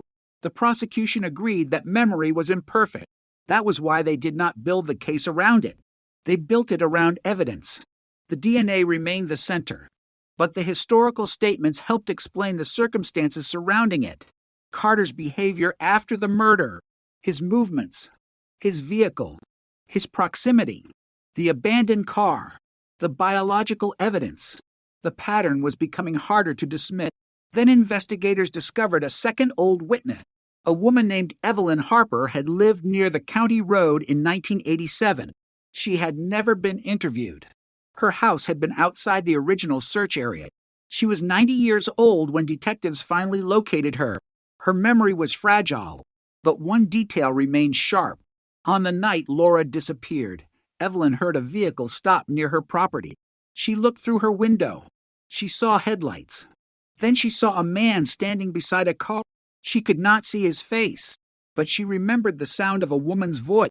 She heard someone say, "Please," only once. Then the vehicle moved. Evelyn had not called police because she believed it was an argument between people who knew each other. She had no idea someone was being murdered. That single word became one of the most haunting details in the reopened case. Please. A tiny fragment of sound preserved only in memory. No recording, no physical evidence. Just a 90-year-old woman remembering a voice from nearly 4 decades earlier. Investigators did not treat it as definitive. They treated it as context. But for Laura's brother Daniel, hearing the story was devastating. For the first time, he imagined his sister's final moments. He wished he had never heard it. Then he said he was glad someone remembered. That contradiction followed the family through the entire investigation. Every answer brought another wound. The family wanted truth, but truth was painful. The cold case had been easier when it was an empty space. Now the empty space was filling with detail. Some were unbearable. Some were uncertain. Some could never be proven. But all of them pointed toward one terrible possibility.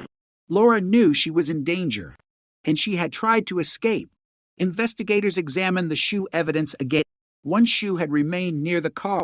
The other had been found closer to the tree. The distance between them suggested rapid movement. Laura may have run. She may have been pulled. She may have fought. The evidence could not distinguish between those possibilities, but it did show movement. And movement meant resistance. The case was no longer simply about where Laura was found. It was about what happened between the car and the tree, a space of roughly 160 feet, a distance that had taken less than a minute that had become the longest mystery of Laura's life. The detectives recreated the route again. One walked from the car. Another followed behind. They counted the seconds. 30, 40, 50. At 60 seconds, they reached the tree. 1 minute. That was all. 1 minute in which Laura could have screamed. 1 minute in which someone could have heard. 1 minute in which the killer could have changed the course of an entire family. Then the detectives stood beneath the tree. The road was barely visible. The sound of passing vehicles was distant. The field was darker than they expected. They understood why nobody had seen anything. The location had been chosen by circumstance or by design. Either way, it had protected the killer for decades. But the killer had made one mistake. He had left biological evidence behind, and he could not erase it. The laboratory results became even more important when analysts confirmed that the DNA profile was not a statistical anomaly. The match was strong, extremely strong. The evidence connected Carter to Laura's clothing. The defense could argue about transfer. It could argue about contamination. It could argue about interpretation. But the investigators knew where the evidence had been recovered.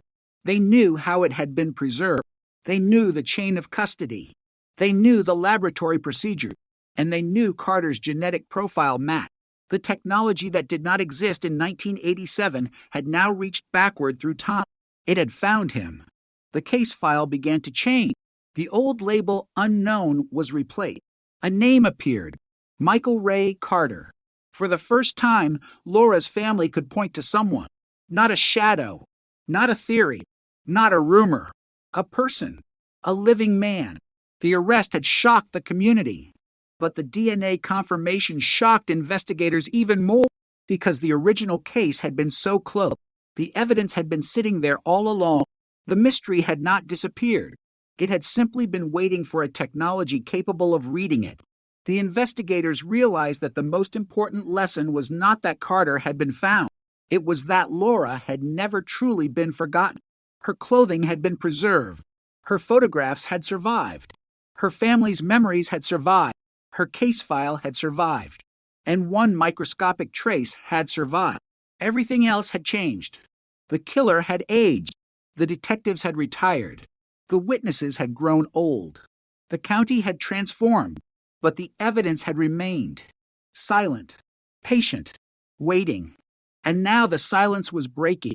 Carter was facing the weight of a crime committed nearly 40 years earlier. The prosecution had a case. The family had an answer. The community had a name. But one final piece remained unresolved. The motive. Why Laura? Why that night? Why that road? Why her?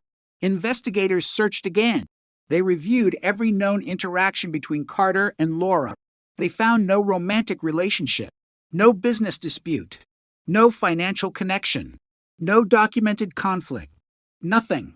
The lack of motive made the case even more disturbing, because sometimes there is no satisfying explanation. Sometimes the answer is not hidden behind a secret relationship. Sometimes there is no grand conspiracy.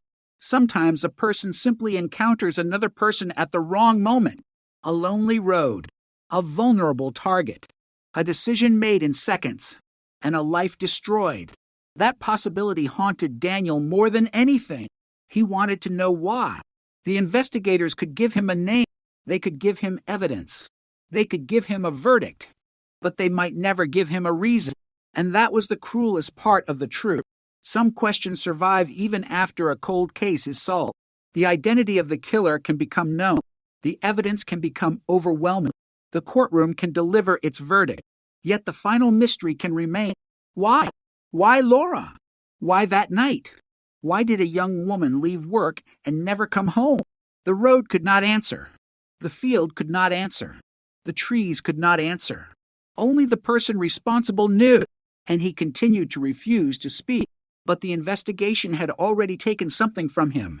His anonymity, his freedom, his ability to pretend the past was gone. The cold case had finally reached him, and the evidence that survived the darkness was now sitting in a courtroom waiting to tell the story he had spent nearly 40 years refusing to tell. The prosecution did not need Michael Carter to confess. That became clear as the case moved toward trial. His silence could not erase the evidence. His denials could not change the old photographs. His memory could not rewrite payroll records from 1987, and no explanation he offered could make the DNA disappear. But investigators still wanted to understand the final hours of Laura Bennett's life because identifying the man responsible was only one part of solving a murder that had haunted a Texas community for nearly 4 decades. The courtroom became a place where old evidence was forced to speak. The first witness described Laura's final evening. She had left work shortly after 6. She was carrying her purse. She was wearing the clothes later photographed at the crime scene. She had plans to go home. Nothing about her behavior suggested she expected danger. Then the convenience store attendant testified. He remembered the coffee. He remembered Laura asking about the road. He remembered the dark pickup that had been parked farther down the lot. At the time, he had not connected it to anything. Now he understood why detectives had returned to his store decades later. The defense questioned his memory. Nearly 40 years had passed. The attendant admitted he could not remember the driver's fate, but he remembered the truck, and he remembered seeing it leave shortly after Laura. The prosecution did not ask him to identify Carter. They did not need to. They only needed the jury to understand the timeline. Laura left. The truck followed. The road became empty. Then Laura vanished. The next witness was one of the most important, Robert Hale, the truck driver who had originally reported seeing a dark pickup behind Laura's car. Hale entered the courtroom slowly. He was nearly 80. His hands trembled. He had carried that memory for decades without understanding its significance. When the prosecution showed him the original photograph of Laura's vehicle, he stared at it for a long time. Then he said he remembered the car. The prosecutor asked him what he remembered about the vehicle behind it. Hale described the pickup. Dark, older, damaged rear light. The defense attorney immediately challenged him. How could he remember details from one brief sighting nearly 40 years earlier? Hale answered simply, "Because I knew later that someone died." The courtroom went quiet. He explained that after learning about Laura's murder, the memory had stayed with him. He remembered wondering whether the vehicle he saw had mattered. He remembered telling investigators. He remembered being told there was not enough information. Then the case went cold. Hale never forgot. He just stopped believing anyone would ask him again. The prosecutor asked whether he could identify Carter as the driver. Hale said no. He never claimed he could. That honesty strengthened his testimony. He was not trying to solve the case. He was describing what he remembered. The defense could challenge the accuracy, but they could not erase the fact that the old statement existed. The statement had been written in 1987, before Carter was ever identified, before DNA connected him to Laura. That mattered. It meant the detail about the truck was not invented after the arrest. It had been recorded decades earlier. The next witness was the former construction coworker. He described Carter leaving work early. He remembered Carter being restless. He remembered the dark pickup. He remembered Carter talking about the murder the following morning. Then came the sentence that had survived almost 40 years. They'll never find who did it. The defense attacked the testimony. The witness admitted that memory could change. He admitted he had not thought about the conversation for decades, but the prosecutor asked one question. Did you tell investigators this in 1987? The witness said no. Why not? Because I didn't think it mattered. That answer exposed the tragedy of the entire case. So many details had existed. People had seen things.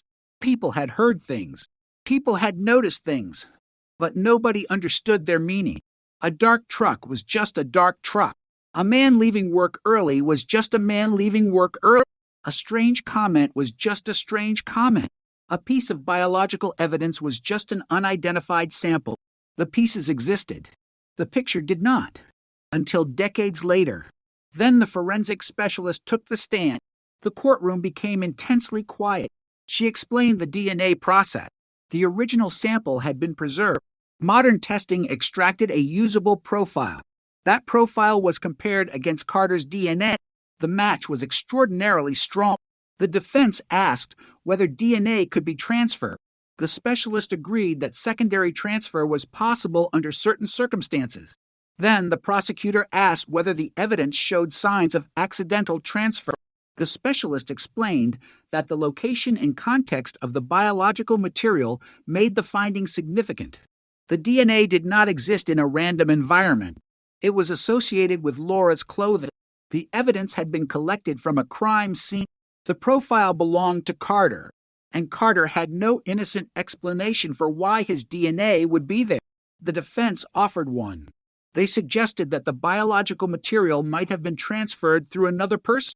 The prosecution responded by presenting the timeline. Carter had been near the area.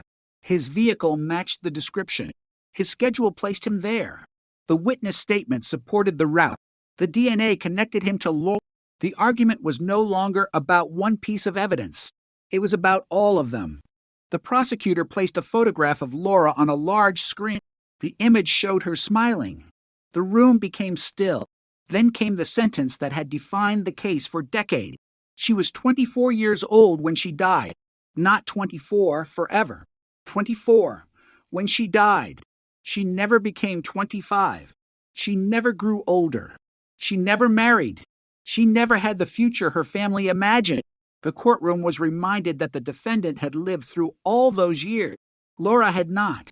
That contrast became one of the most powerful elements of the prosecution's case. Carter had lived. He had worked. He had moved. He had aged. He had watched seasons change. He had attended weddings and funerals. He had experienced 40 years of ordinary life.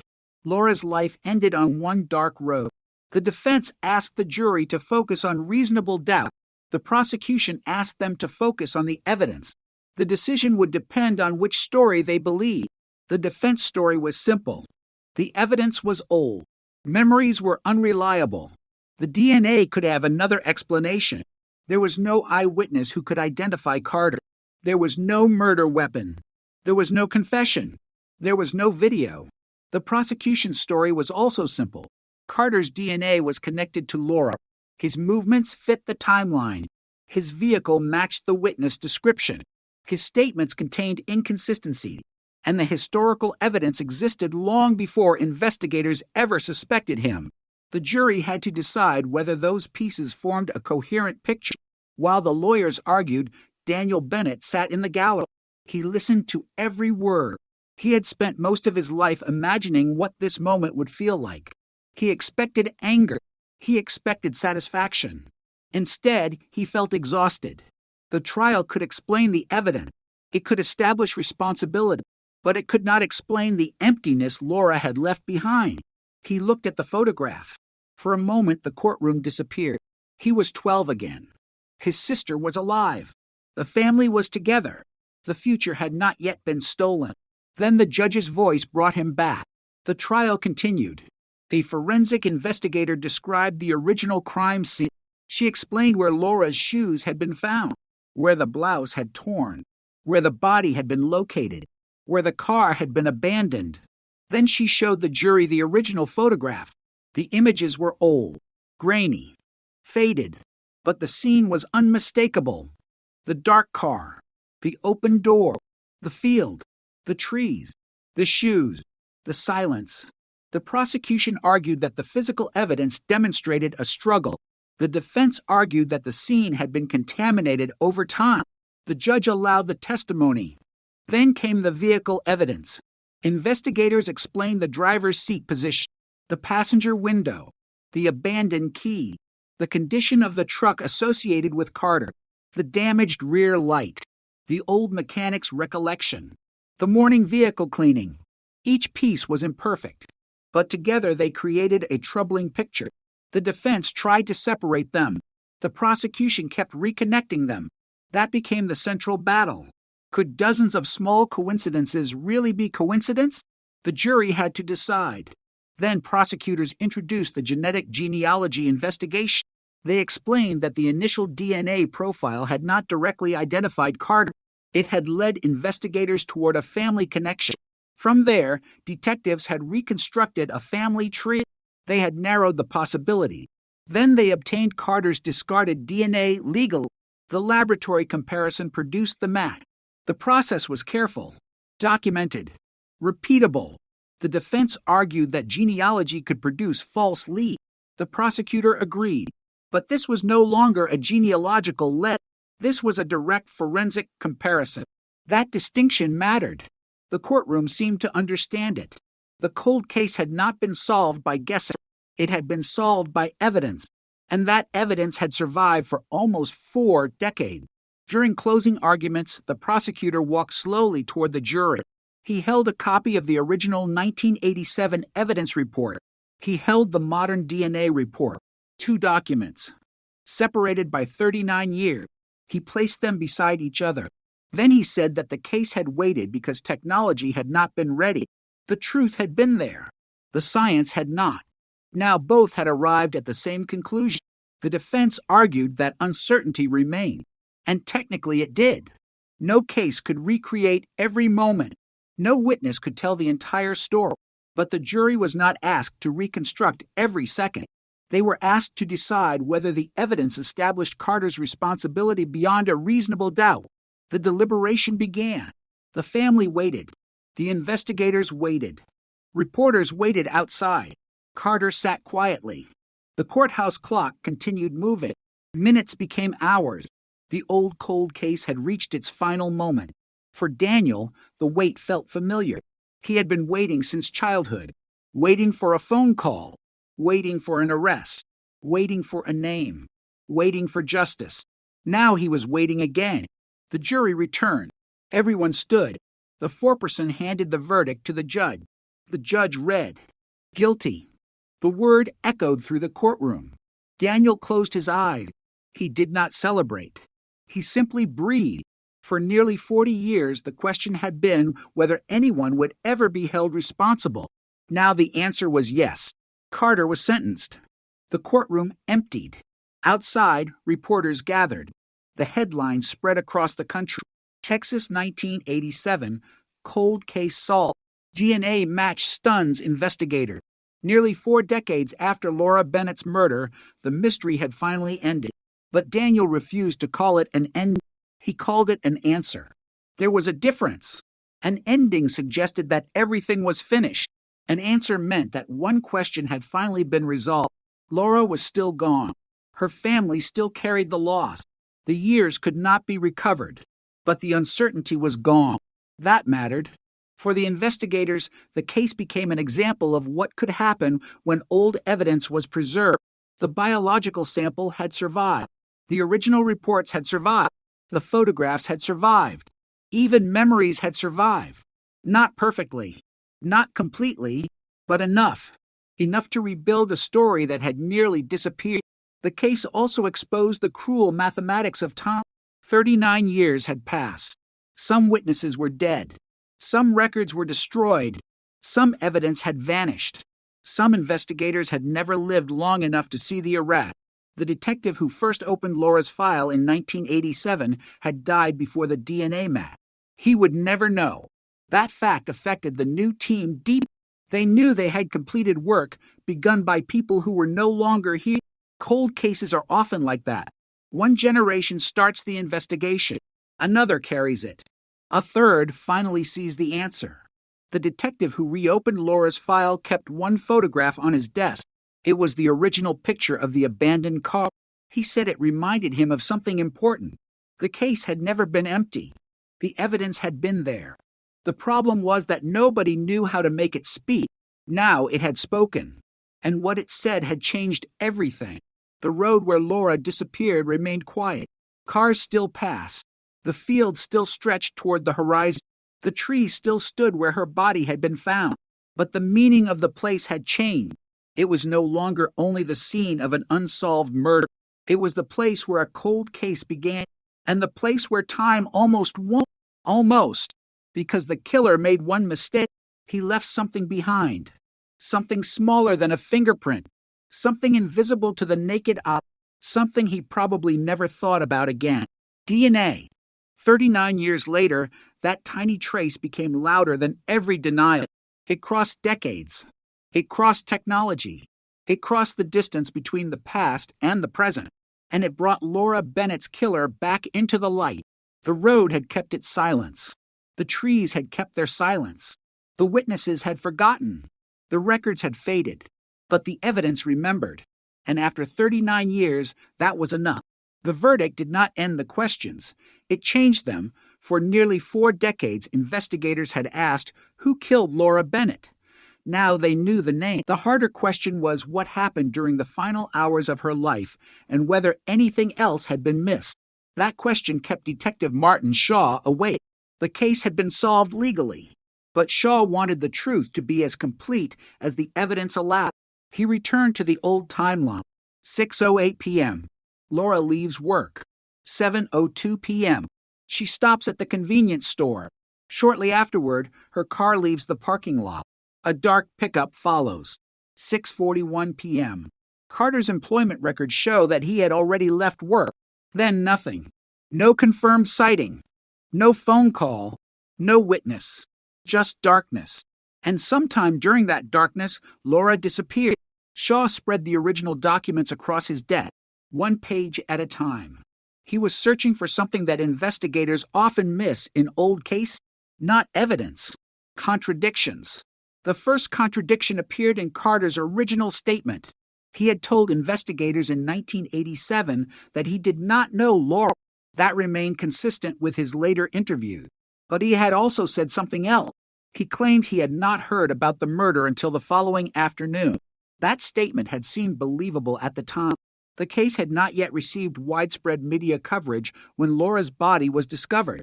But now investigators knew that Carter had discussed the murder with co-workers that same morning.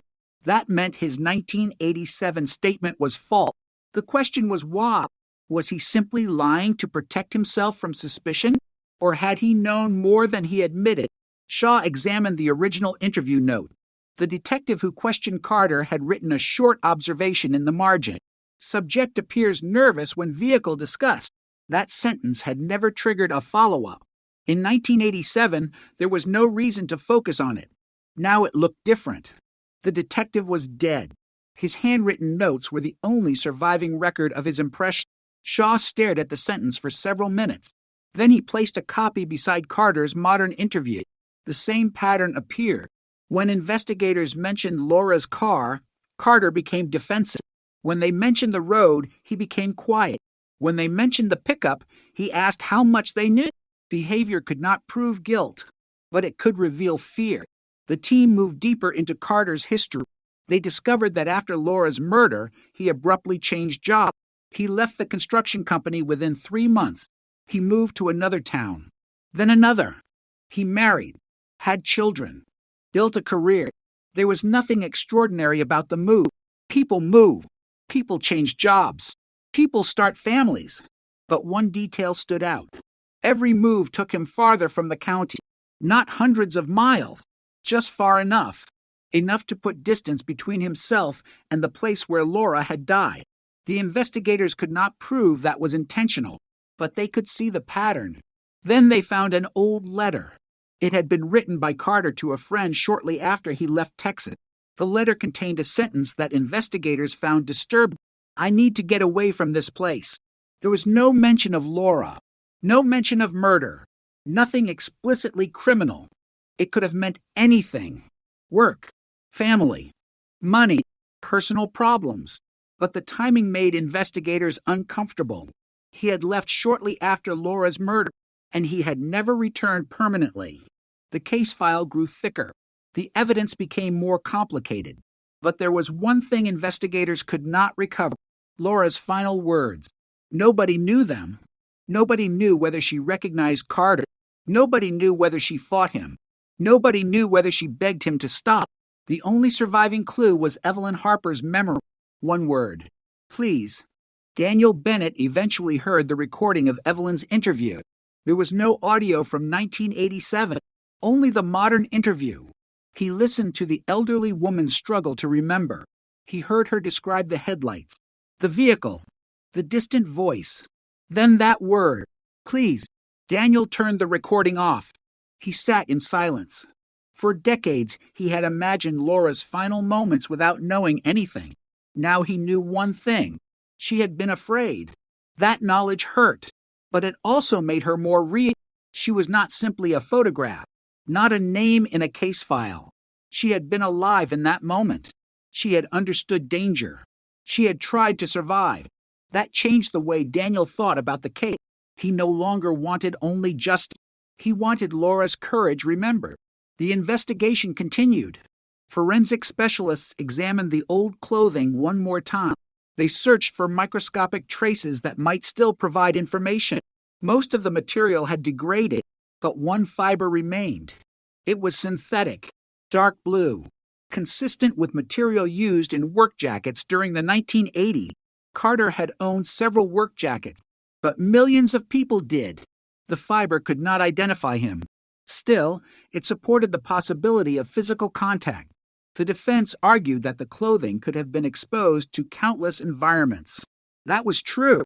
The fiber was never presented as decisive. The DNA remained decisive.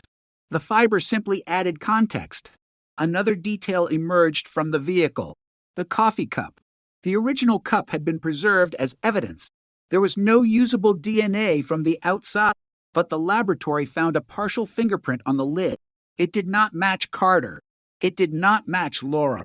It was too incomplete for identification. Again, a dead end. But the investigators refused to invent an answer. They marked it unknown. That word appeared repeatedly in the case. Unknown. Unknown. Unknown. For decades, those words had dominated Laura's file. Now they were disappearing one by one. Unknown suspect. Solved. Unknown DNA. Identified. Unknown vehicle. Partially explained. Unknown timeline. Reconstructed. Unknown motive. Still unknown. That final word remained. And perhaps it always would. The investigators reviewed Carter's financial records. Nothing suggested robbery. Nothing suggested extortion. Nothing suggested financial gain. There was no obvious motive. That made the murder appear more opportunistic. Carter may have encountered Laura. He may have followed her. He may have confronted her. Then something happened. Something escalated. And within minutes, Laura was dead. The absence of motive was frustrating. But prosecutors knew motive was not required for a conviction. The evidence showed responsibility. The reason could remain unanswered. Still, Shaw wanted to know whether there had been earlier warning signs. He searched Carter's background. There were no murder charges, no serious violent conviction, no obvious history of attacks. There were a few complaints, arguments, threats, one domestic disturbance, nothing that predicted murder. That discovery made the case even more unsettling. Carter had not looked like a monster. He had looked ordinary. That was precisely what made the case frightening. The most dangerous people do not always announce themselves. Sometimes they look like neighbors, co-workers, fathers, mechanics, men standing in grocery store lines, People whose lives continue normally after someone else's life has been destroyed. For Laura's family, that was difficult to accept. They had spent years imagining the killer as someone obviously dangerous, someone who must have looked suspicious, someone who must have frightened people. Instead, Carter had lived quietly. That reality forced the family to confront another painful truth. The person responsible had not been hiding in a dark room for 40 years. He had been living in daylight. The investigation eventually uncovered photographs of Carter from different stages of his life: 25, 35, 45, 55, 65. The face changed. The eyes remained. Daniel looked at the photographs and wondered how many times Carter had looked at himself in a mirror and remembered Laura. He would never know. Carter never explained. During sentencing, he remained largely silent. He expressed no detailed confession, no complete account, no explanation that could fill the missing years. The court could punish him. It could not force him to reveal what happened. That became the final frustration of the case. The evidence had answered who. It could not answer why. It could not reconstruct every movement. It could not reveal every thought. And it could not give Laura's family the final conversation they deserved. But the family had something they had never possessed before: certainty. The uncertainty had been its own form of suffering. Every unknown person became a possibility. Every dark pickup looked suspicious. Every phone call created hope. Every false lead reopened the wound. For nearly 40 years, Laura's family had lived inside that cycle. Now it was over. There would be no more false suspect. No more wondering whether the killer was still alive. No more looking at strangers and asking whether they knew something. There was a name. There was evidence. There was a verdict. And there was a grave. After the trial, Daniel visited Laura's grave alone. He brought the photograph from the courtroom. He stood there for several minutes without speaking. Then he said that they had finally found him. The wind moved through the trees. Nothing else happened. No dramatic sign. No sudden revelation. Just silence. But this silence was different. For years, silence had meant uncertainty. Now it meant peace. Not complete peace. Never complete. But enough.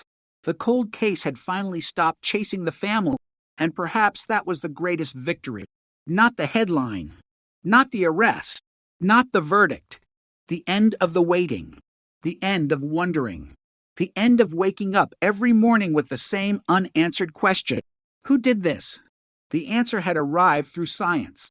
A microscopic trace. A genetic pattern. A laboratory result. Something invisible had crossed 39 years and found the person responsible. That was why the case stunned investigators. They had expected old evidence to be useless. Instead, it became the strongest evidence in the entire investigation. The DNA did not care that Carter had grown old. It did not care that witnesses had forgotten.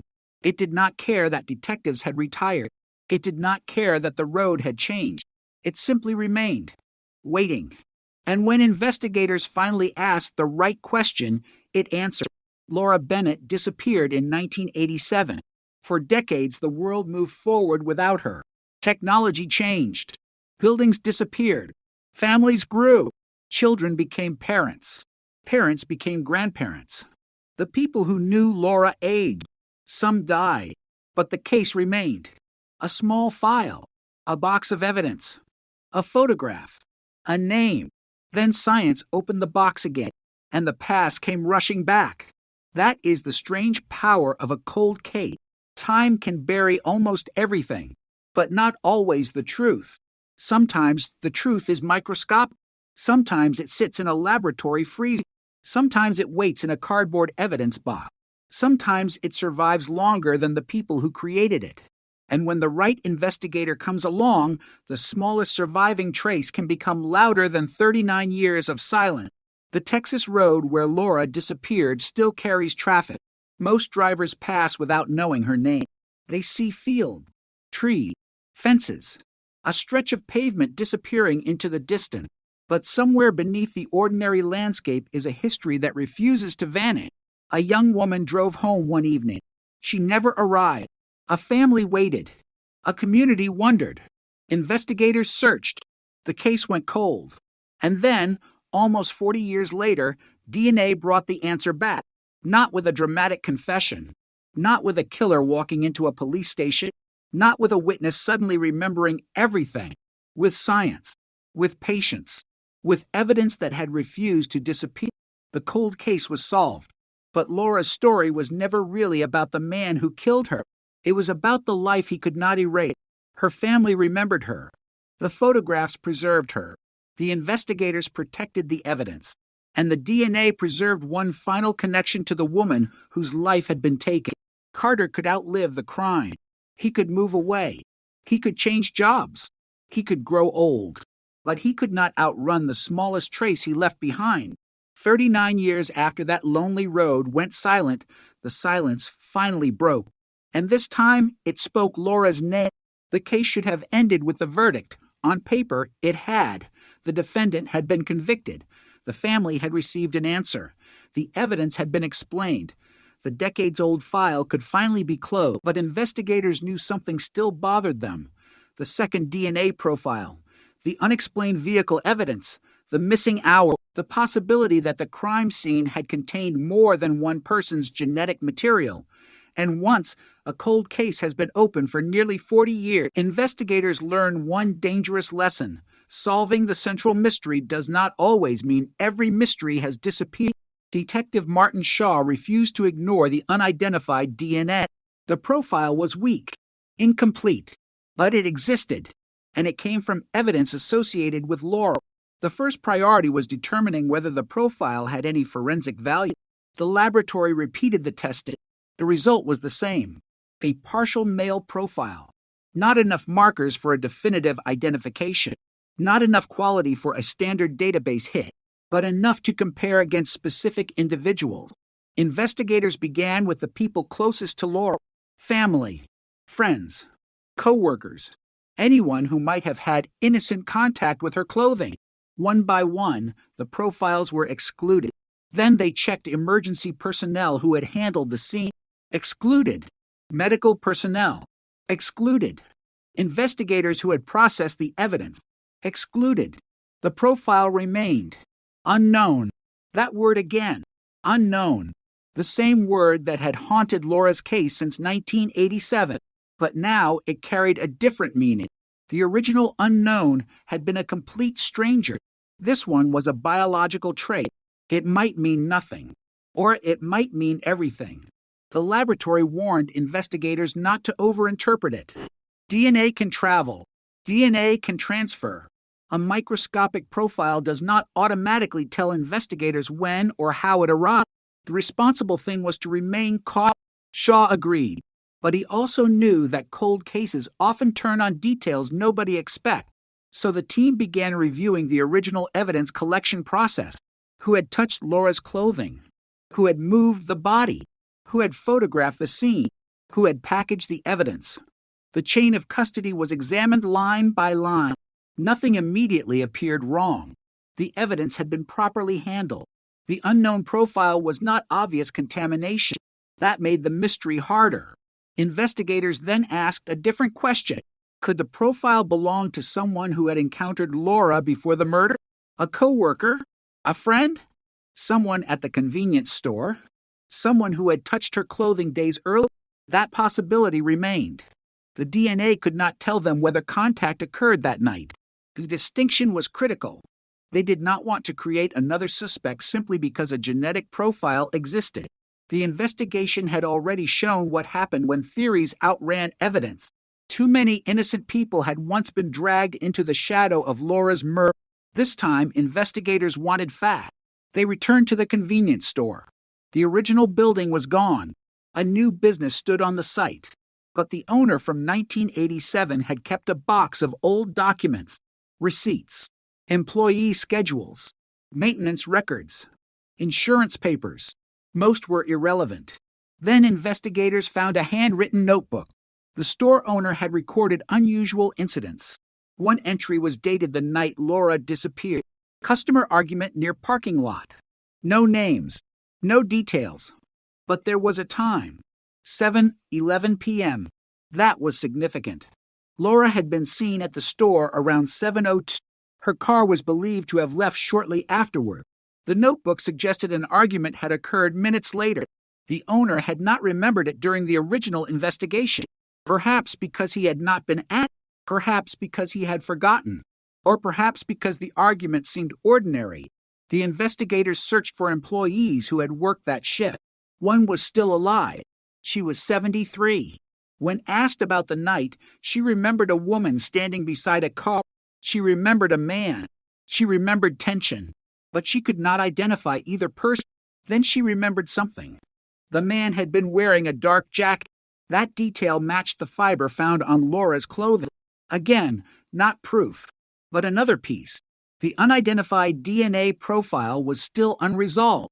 Investigators considered whether the man from the store could have been Carter. The timeline allowed it. Carter's employment records showed he had left work at 6:41. The store was roughly 20 minutes away. He could have arrived before Laura. He could have waited. He could have followed her. The timeline fit, but the investigators still lacked direct evidence. Then came a breakthrough from an unexpected source, an old photograph. The store had taken promotional photographs in 1987. The images were not connected to the murder. They showed the store's exterior, customers, employee, card. The investigators enlarged the background. There was a dark pickup, parked near the side of the building. The license plate was partially visible. They enhanced the image. The plate matched Carter's truck. The photograph was not taken on the exact minute of Laura's disappearance, but the date stamp on the original film indicated it had been taken that same evening. For the first time, Carter's presence at the store was visually supported. He had lied when he said he had never been there. The defense argued that the photograph did not prove he interacted with Laura. True, but it proved something important. Carter's memory was false. He had told investigators he did not visit the store that evening. The photograph showed his truck there. That contradiction became another piece of the prosecution's narrative. The investigators then examined the photograph more closely. Laura's sedan was visible in the distance. 2 vehicles. Same location. Same evening. Minutes apart. The discovery sent a shock through the team. The 2 cars had been photographed at the same place. This was the missing connection. Not speculation. Not memory. Not inference. A photograph. The image was grainy, but unmistakable. Laura's sedan. Carter's pickup. The same parking lot. The same night. The same narrow window of time. Investigators compared the vehicle position. Laura's car was near the front entrance. Carter's truck was parked farther away. That meant he could have watched her leave without being noticed. It also explained the witness statement about a dark pickup behind Laura. Carter may have waited until she drove away, then followed. The timeline became almost painfully clear. Laura enters the store. Carter is already nearby. Laura leaves. Carter follows. Hale sees the pickup behind her. The cars turn onto the county road. The road becomes empty. Then the crime. For decades, investigators had been missing the first link. Now they had it, and it was sitting inside an old photograph. The image was presented to the court during a later evidentiary review. The defense challenged its authenticity. Experts examined the film, the date, the development process, the image quality. Nothing suggested manipulation. The photograph was genuine. The evidence was genuine, and it placed Carter at the location. Still, the unidentified DNA remained. Investigators wondered whether the second profile belonged to someone who had been at the store. They searched the photograph for other people. Several figures appeared in the background. Most could not be identified. One man stood near the entrance. His face was hidden. The image was too poor to determine who he was. It was frustrating. The team had a DNA profile. They had a photograph. They had a possible second person, but no name. The investigation expanded again. Former store employees were contacted. Customers were identified where possible. Most had died or moved away. One former employee remembered a regular customer who sometimes spoke with Carter. His name was Stephen Malloy. Malloy had worked nearby. He was known to spend evenings at the store. Investigators checked his history. He had no criminal record, no connection to Laura, No known connection to the murder. His DNA was tested. Not a match. Another dead end. The second profile remained unidentified. At that point, prosecutors advised the investigators not to let the unknown profile overshadow the solved case. Carter had already been convicted. The remaining DNA did not undermine the conviction. It simply represented another unanswered question. But Shaw could not let it go. He knew what unanswered questions did to families. He had seen it happen with Laura. One unknown had survived for 39 years. He did not want another one to survive simply because nobody had the patience to pursue it. So investigators revisited the old case of the 17-year-old girl who disappeared in 1985. They compared locations. They compared circumstances. They compared the type of vehicle reported by witnesses. The similarities were uncomfortable. A young woman, a rural route, a dark vehicle. No body recovered. No suspect identified. But similarities are not evidence. The cases remain separate. Still, the possibility was documented. The investigators sent the unidentified DNA for comparison against evidence from the 1985 case. The result was negative. No match. The connection disappeared. Again, the case narrowed. Carter was responsible for Laura's murder. The second profile was likely unrelated, but there was another possibility. The profile could have come from an individual who had touched Laura's clothing before the murder. That could explain its presence without creating another suspect. The team accepted the uncertainty. Not every mystery has a dramatic answer. Sometimes evidence simply stops. That was difficult for Shaw, but it was honest. And honesty mattered, because the investigation had already demonstrated the danger of forcing evidence to fit a story. The case had survived for decades because investigators had refused to fabricate certainty. Now they had a conviction based on strong evidence. They would not damage it by inventing another villain. Meanwhile, Laura's family began the painful process of reclaiming her story. For years, her identity had been tied to the words missing and murder victim. Now they wanted people to remember the woman before the crime. Laura loved music. She collected old records. She laughed loudly. She hated being late. She loved coffee. She called her brother almost every Sunday. She wanted to travel. She had plans. She had a future. That future had been stolen. The case had been solved. But Laura deserved to be more than the mystery surrounding her death. Daniel began speaking publicly. Not about Carter, about Laura. He told reporters that the DNA match was important, but it was not the thing he wanted people to remember. He wanted people to remember his sister, the young woman whose life had been reduced to a case number for decades. That changed the tone of the coverage. The headlines still screamed, "Texas cold case solved." DNA match stuns investigators. But beneath the headlines was a human story, a woman, a family, a lifetime interrupted. The investigation also became a lesson for law enforcement. The original team had not failed because they were careless. They had worked with the technology available to them. They collected evidence. They interviewed witnesses. They preserved biological material. They documented the scene. What they could not do was see the future. Modern DNA analysis gave investigators a tool the original detectives never had. That was the difference. The evidence had not become more truthful. The technology had become more capable of reading it. That distinction mattered, because somewhere in Texas, in a secure evidence facility, another box might contain another cold case, another piece of clothing, another biological sample, another microscopic trace, waiting. That was the lesson Shaw carried with him. Never assume old evidence is useless. Never assume time has erased everything. Never assume an unanswered question will remain unanswered forever, because science changes. Databases grow. Technology improves. And people who believe they were safe can discover decades later that they were never truly free from the evidence they left behind. Carter had lived nearly 40 years believing the past was buried. Then a laboratory report arrived, a DNA match, a name, an arrest, a courtroom, a verdict.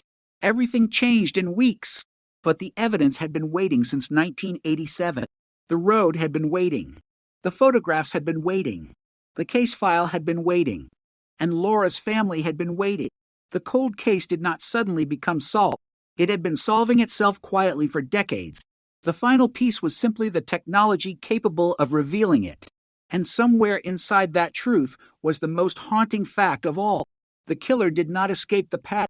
He merely outlived everyone who remembered it, until science remembered for them. The old evidence room was almost empty when Detective Martin Shaw returned for the last time. Most of the boxes from Laura Bennett's case had already been photographed, cataloged, and returned to long-term storage. The investigation had reached its legal conclusion. Michael Carter had been convicted. The family had an answer. The county had a name to attach to the crime. But Shaw stood alone beneath the fluorescent lights, staring at the shelves, because he knew that solving a case was not the same as understanding everything that had happened. He pulled Laura's file from the shelf. The cardboard folder looked fragile. Inside were photographs from 1987, statements, map, laboratory reports, handwritten notes, and the original evidence log. Shaw turned the pages slowly. Then he stopped. There was a notation beside one item, recovered near vehicle. The description was vague. The item was listed as a small metal object. No photograph, no detailed analysis, no explanation, just one sentence. Shaw searched the storage records. The object had never been tested. He requested the evidence. Several days later, a technician brought him a sealed envelope.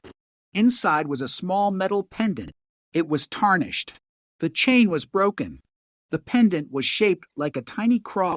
Shaw stared at it. He immediately remembered the old witness statement. Robert Hale had described a white object hanging from the rearview mirror of the dark pickup.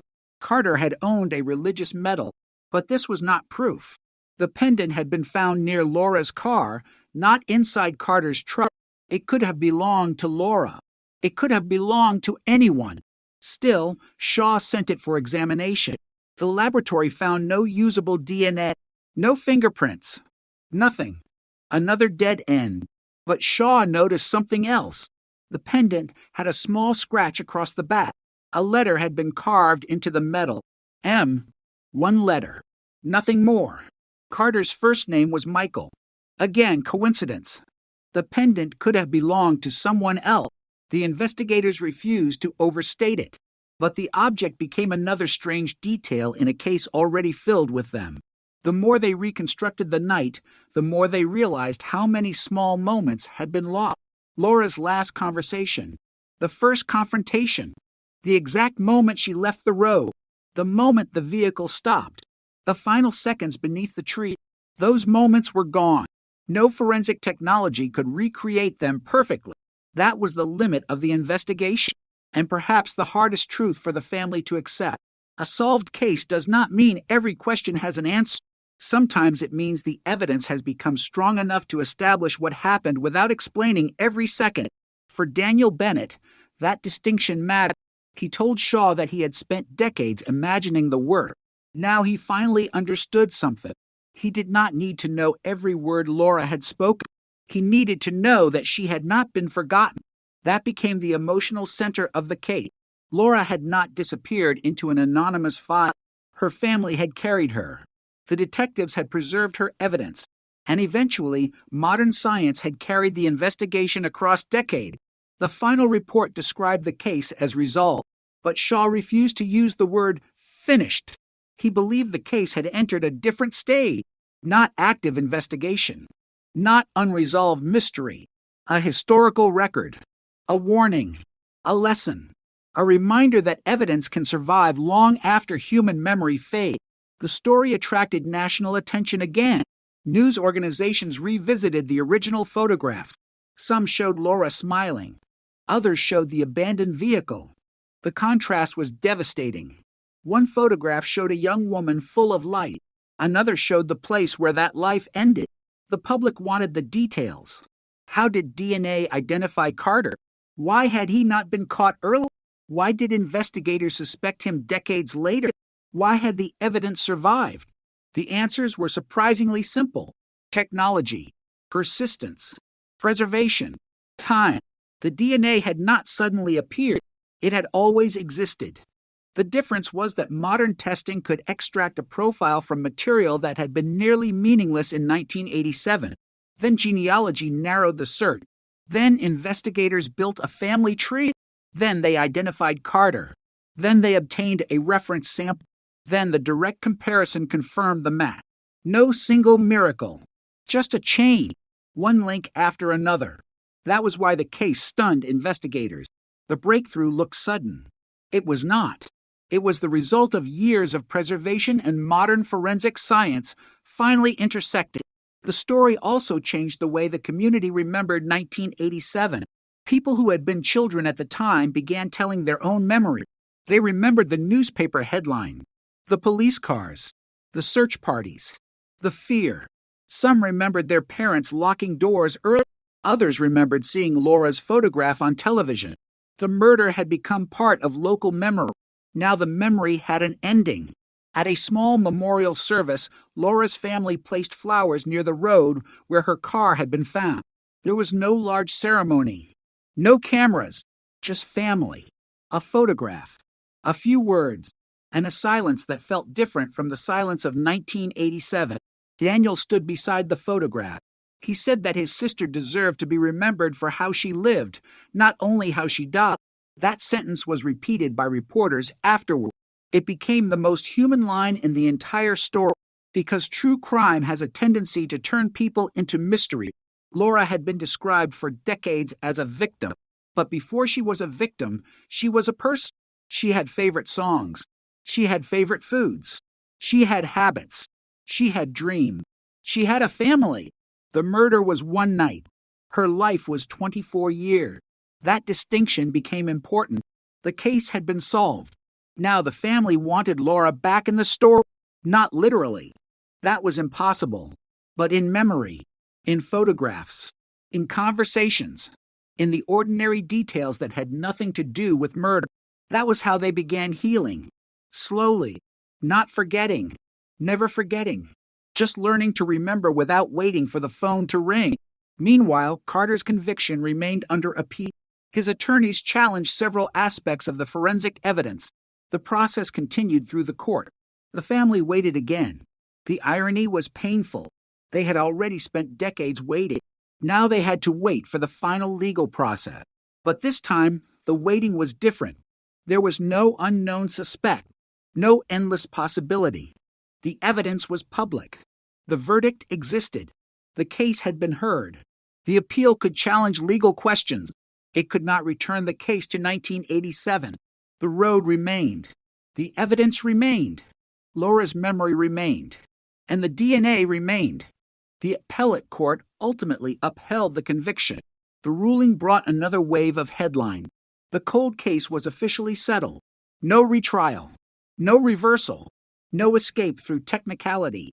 Carter remained responsible in the eyes of the law. For investigators, the final ruling provided closure. For the family, it provided something even more valuable: finality. They no longer had to wonder whether another hearing might erase everything. The legal process was complete. Laura's name could finally be separated from uncertainty, but the story still carried one haunting mystery: the unidentified DNA profile. Investigators never found a definitive match. It remained in the evidence database as an unknown male profile. Perhaps it belonged to someone who had innocently encountered Laura. Perhaps it came from an unrelated contact. Perhaps it was transferred before the murder. There was no proof of another killer, no evidence that Carter had an accomplice, no basis for reopening the case. The profile remained a question. But unlike the original mystery, this question did not erase the answer. Carter was identified. Carter was convicted. Laura's family had justice. The unknown profile became a footnote rather than the center of the story. That distinction mattered, because sometimes investigators must accept uncertainty without allowing it to destroy what they already know. The case had taught them that. The truth does not always arrive as a complete story. Sometimes it arrives in fragments: a photograph, a witness statement, a vehicle record, a DNA match, a forgotten note, one fragment at a time. Eventually, enough fragments form a picture. Laura's picture was not perfect, but it was clear enough. A young woman drove into darkness. A man followed. A confrontation occurred. Laura died. The killer left biological evidence. Then he disappeared into ordinary light. For decades, the world moved on. But the evidence did not. That was the thread connecting everything. The evidence did not age the way people did. It did not forget. It did not reinterpret memory. It simply remained. And when investigators finally returned to it, they discovered that the smallest surviving trace could overturn 39 years of uncertainty. The story became an example for other cold case units across the country. Preserve everything. Retest old biological material. Revisit old assumptions. Talk to witnesses again when possible. Examine forgotten photographs. Read the margins. Look at the details that seemed insignificant decades earlier, because the evidence that solves a cold case is not always dramatic. It may be one sentence, one photograph, one laboratory sample, one object sitting inside an evidence envelope. Something that seemed meaningless in 1987 can become decisive decades later. That was Laura's legacy to the investigators. Not just the conviction, the lesson. The case reminded them that time is not always the enemy. Sometimes time gives science an advantage. A database grows. Technology improves. New forensic techniques appear. Old evidence becomes readable. The past becomes searchable. And suddenly, the person who believed the years had protected him discovers that the years were actually collecting evidence against him. Carter had lived nearly 4 decades outside the reach of the investigation. He had believed the case was buried, but it had never been buried. It had been preserved. Every time the evidence box moved, the truth moved with it. Every time the file was archived, the truth was archived. Every time someone remembered Laura's name, the case remained alive. And eventually, someone opened the file again. That was all it took. One detective, one old box, one modern laboratory, one genetic profile, one name. Then everything changed. The Texas road still looks ordinary. That is perhaps the strangest part. There is nothing about it that announces what happened. No permanent marker, no flashing sign, no warning. Just asphalt, fields, trees, sky. But for the people who know the story, the road is no longer ordinary. It is where a family lost a daughter, where investigators began a search, where a cold case was born, and where decades later, the truth finally found its way back. Laura's family still visits her grave. They still tell stories about her. They still remember her laugh. But they no longer have to say, "We don't know who did this." They know. That sentence changed everything. Not because it erased the pain, because it removed the uncertainty surrounding it. For nearly 40 years, Laura's family had lived with a question. Now they live with an answer. And sometimes, in a cold case, that is the closest thing to peace the living will ever receive. The final evidence report was signed. The file was updated. The case status changed. Solved. One word. 5 letters. 39 years of waiting behind it. And somewhere inside an evidence archive, Laura's original clothing remains preserved. The DNA trace remains. The photographs remain. The old reports remain, waiting quietly among thousands of other cases, because there will always be another cold case, another family waiting, another evidence box, another forgotten detail, another tiny trace that may one day become the loudest voice in the room. Laura's case proved that the past does not always stay buried. Sometimes it waits. And when the right person opens the right file at the right time, the dead can finally speak. Not through ghosts, not through miracles, through evidence, through science, through facts that survive the people who tried to forget them.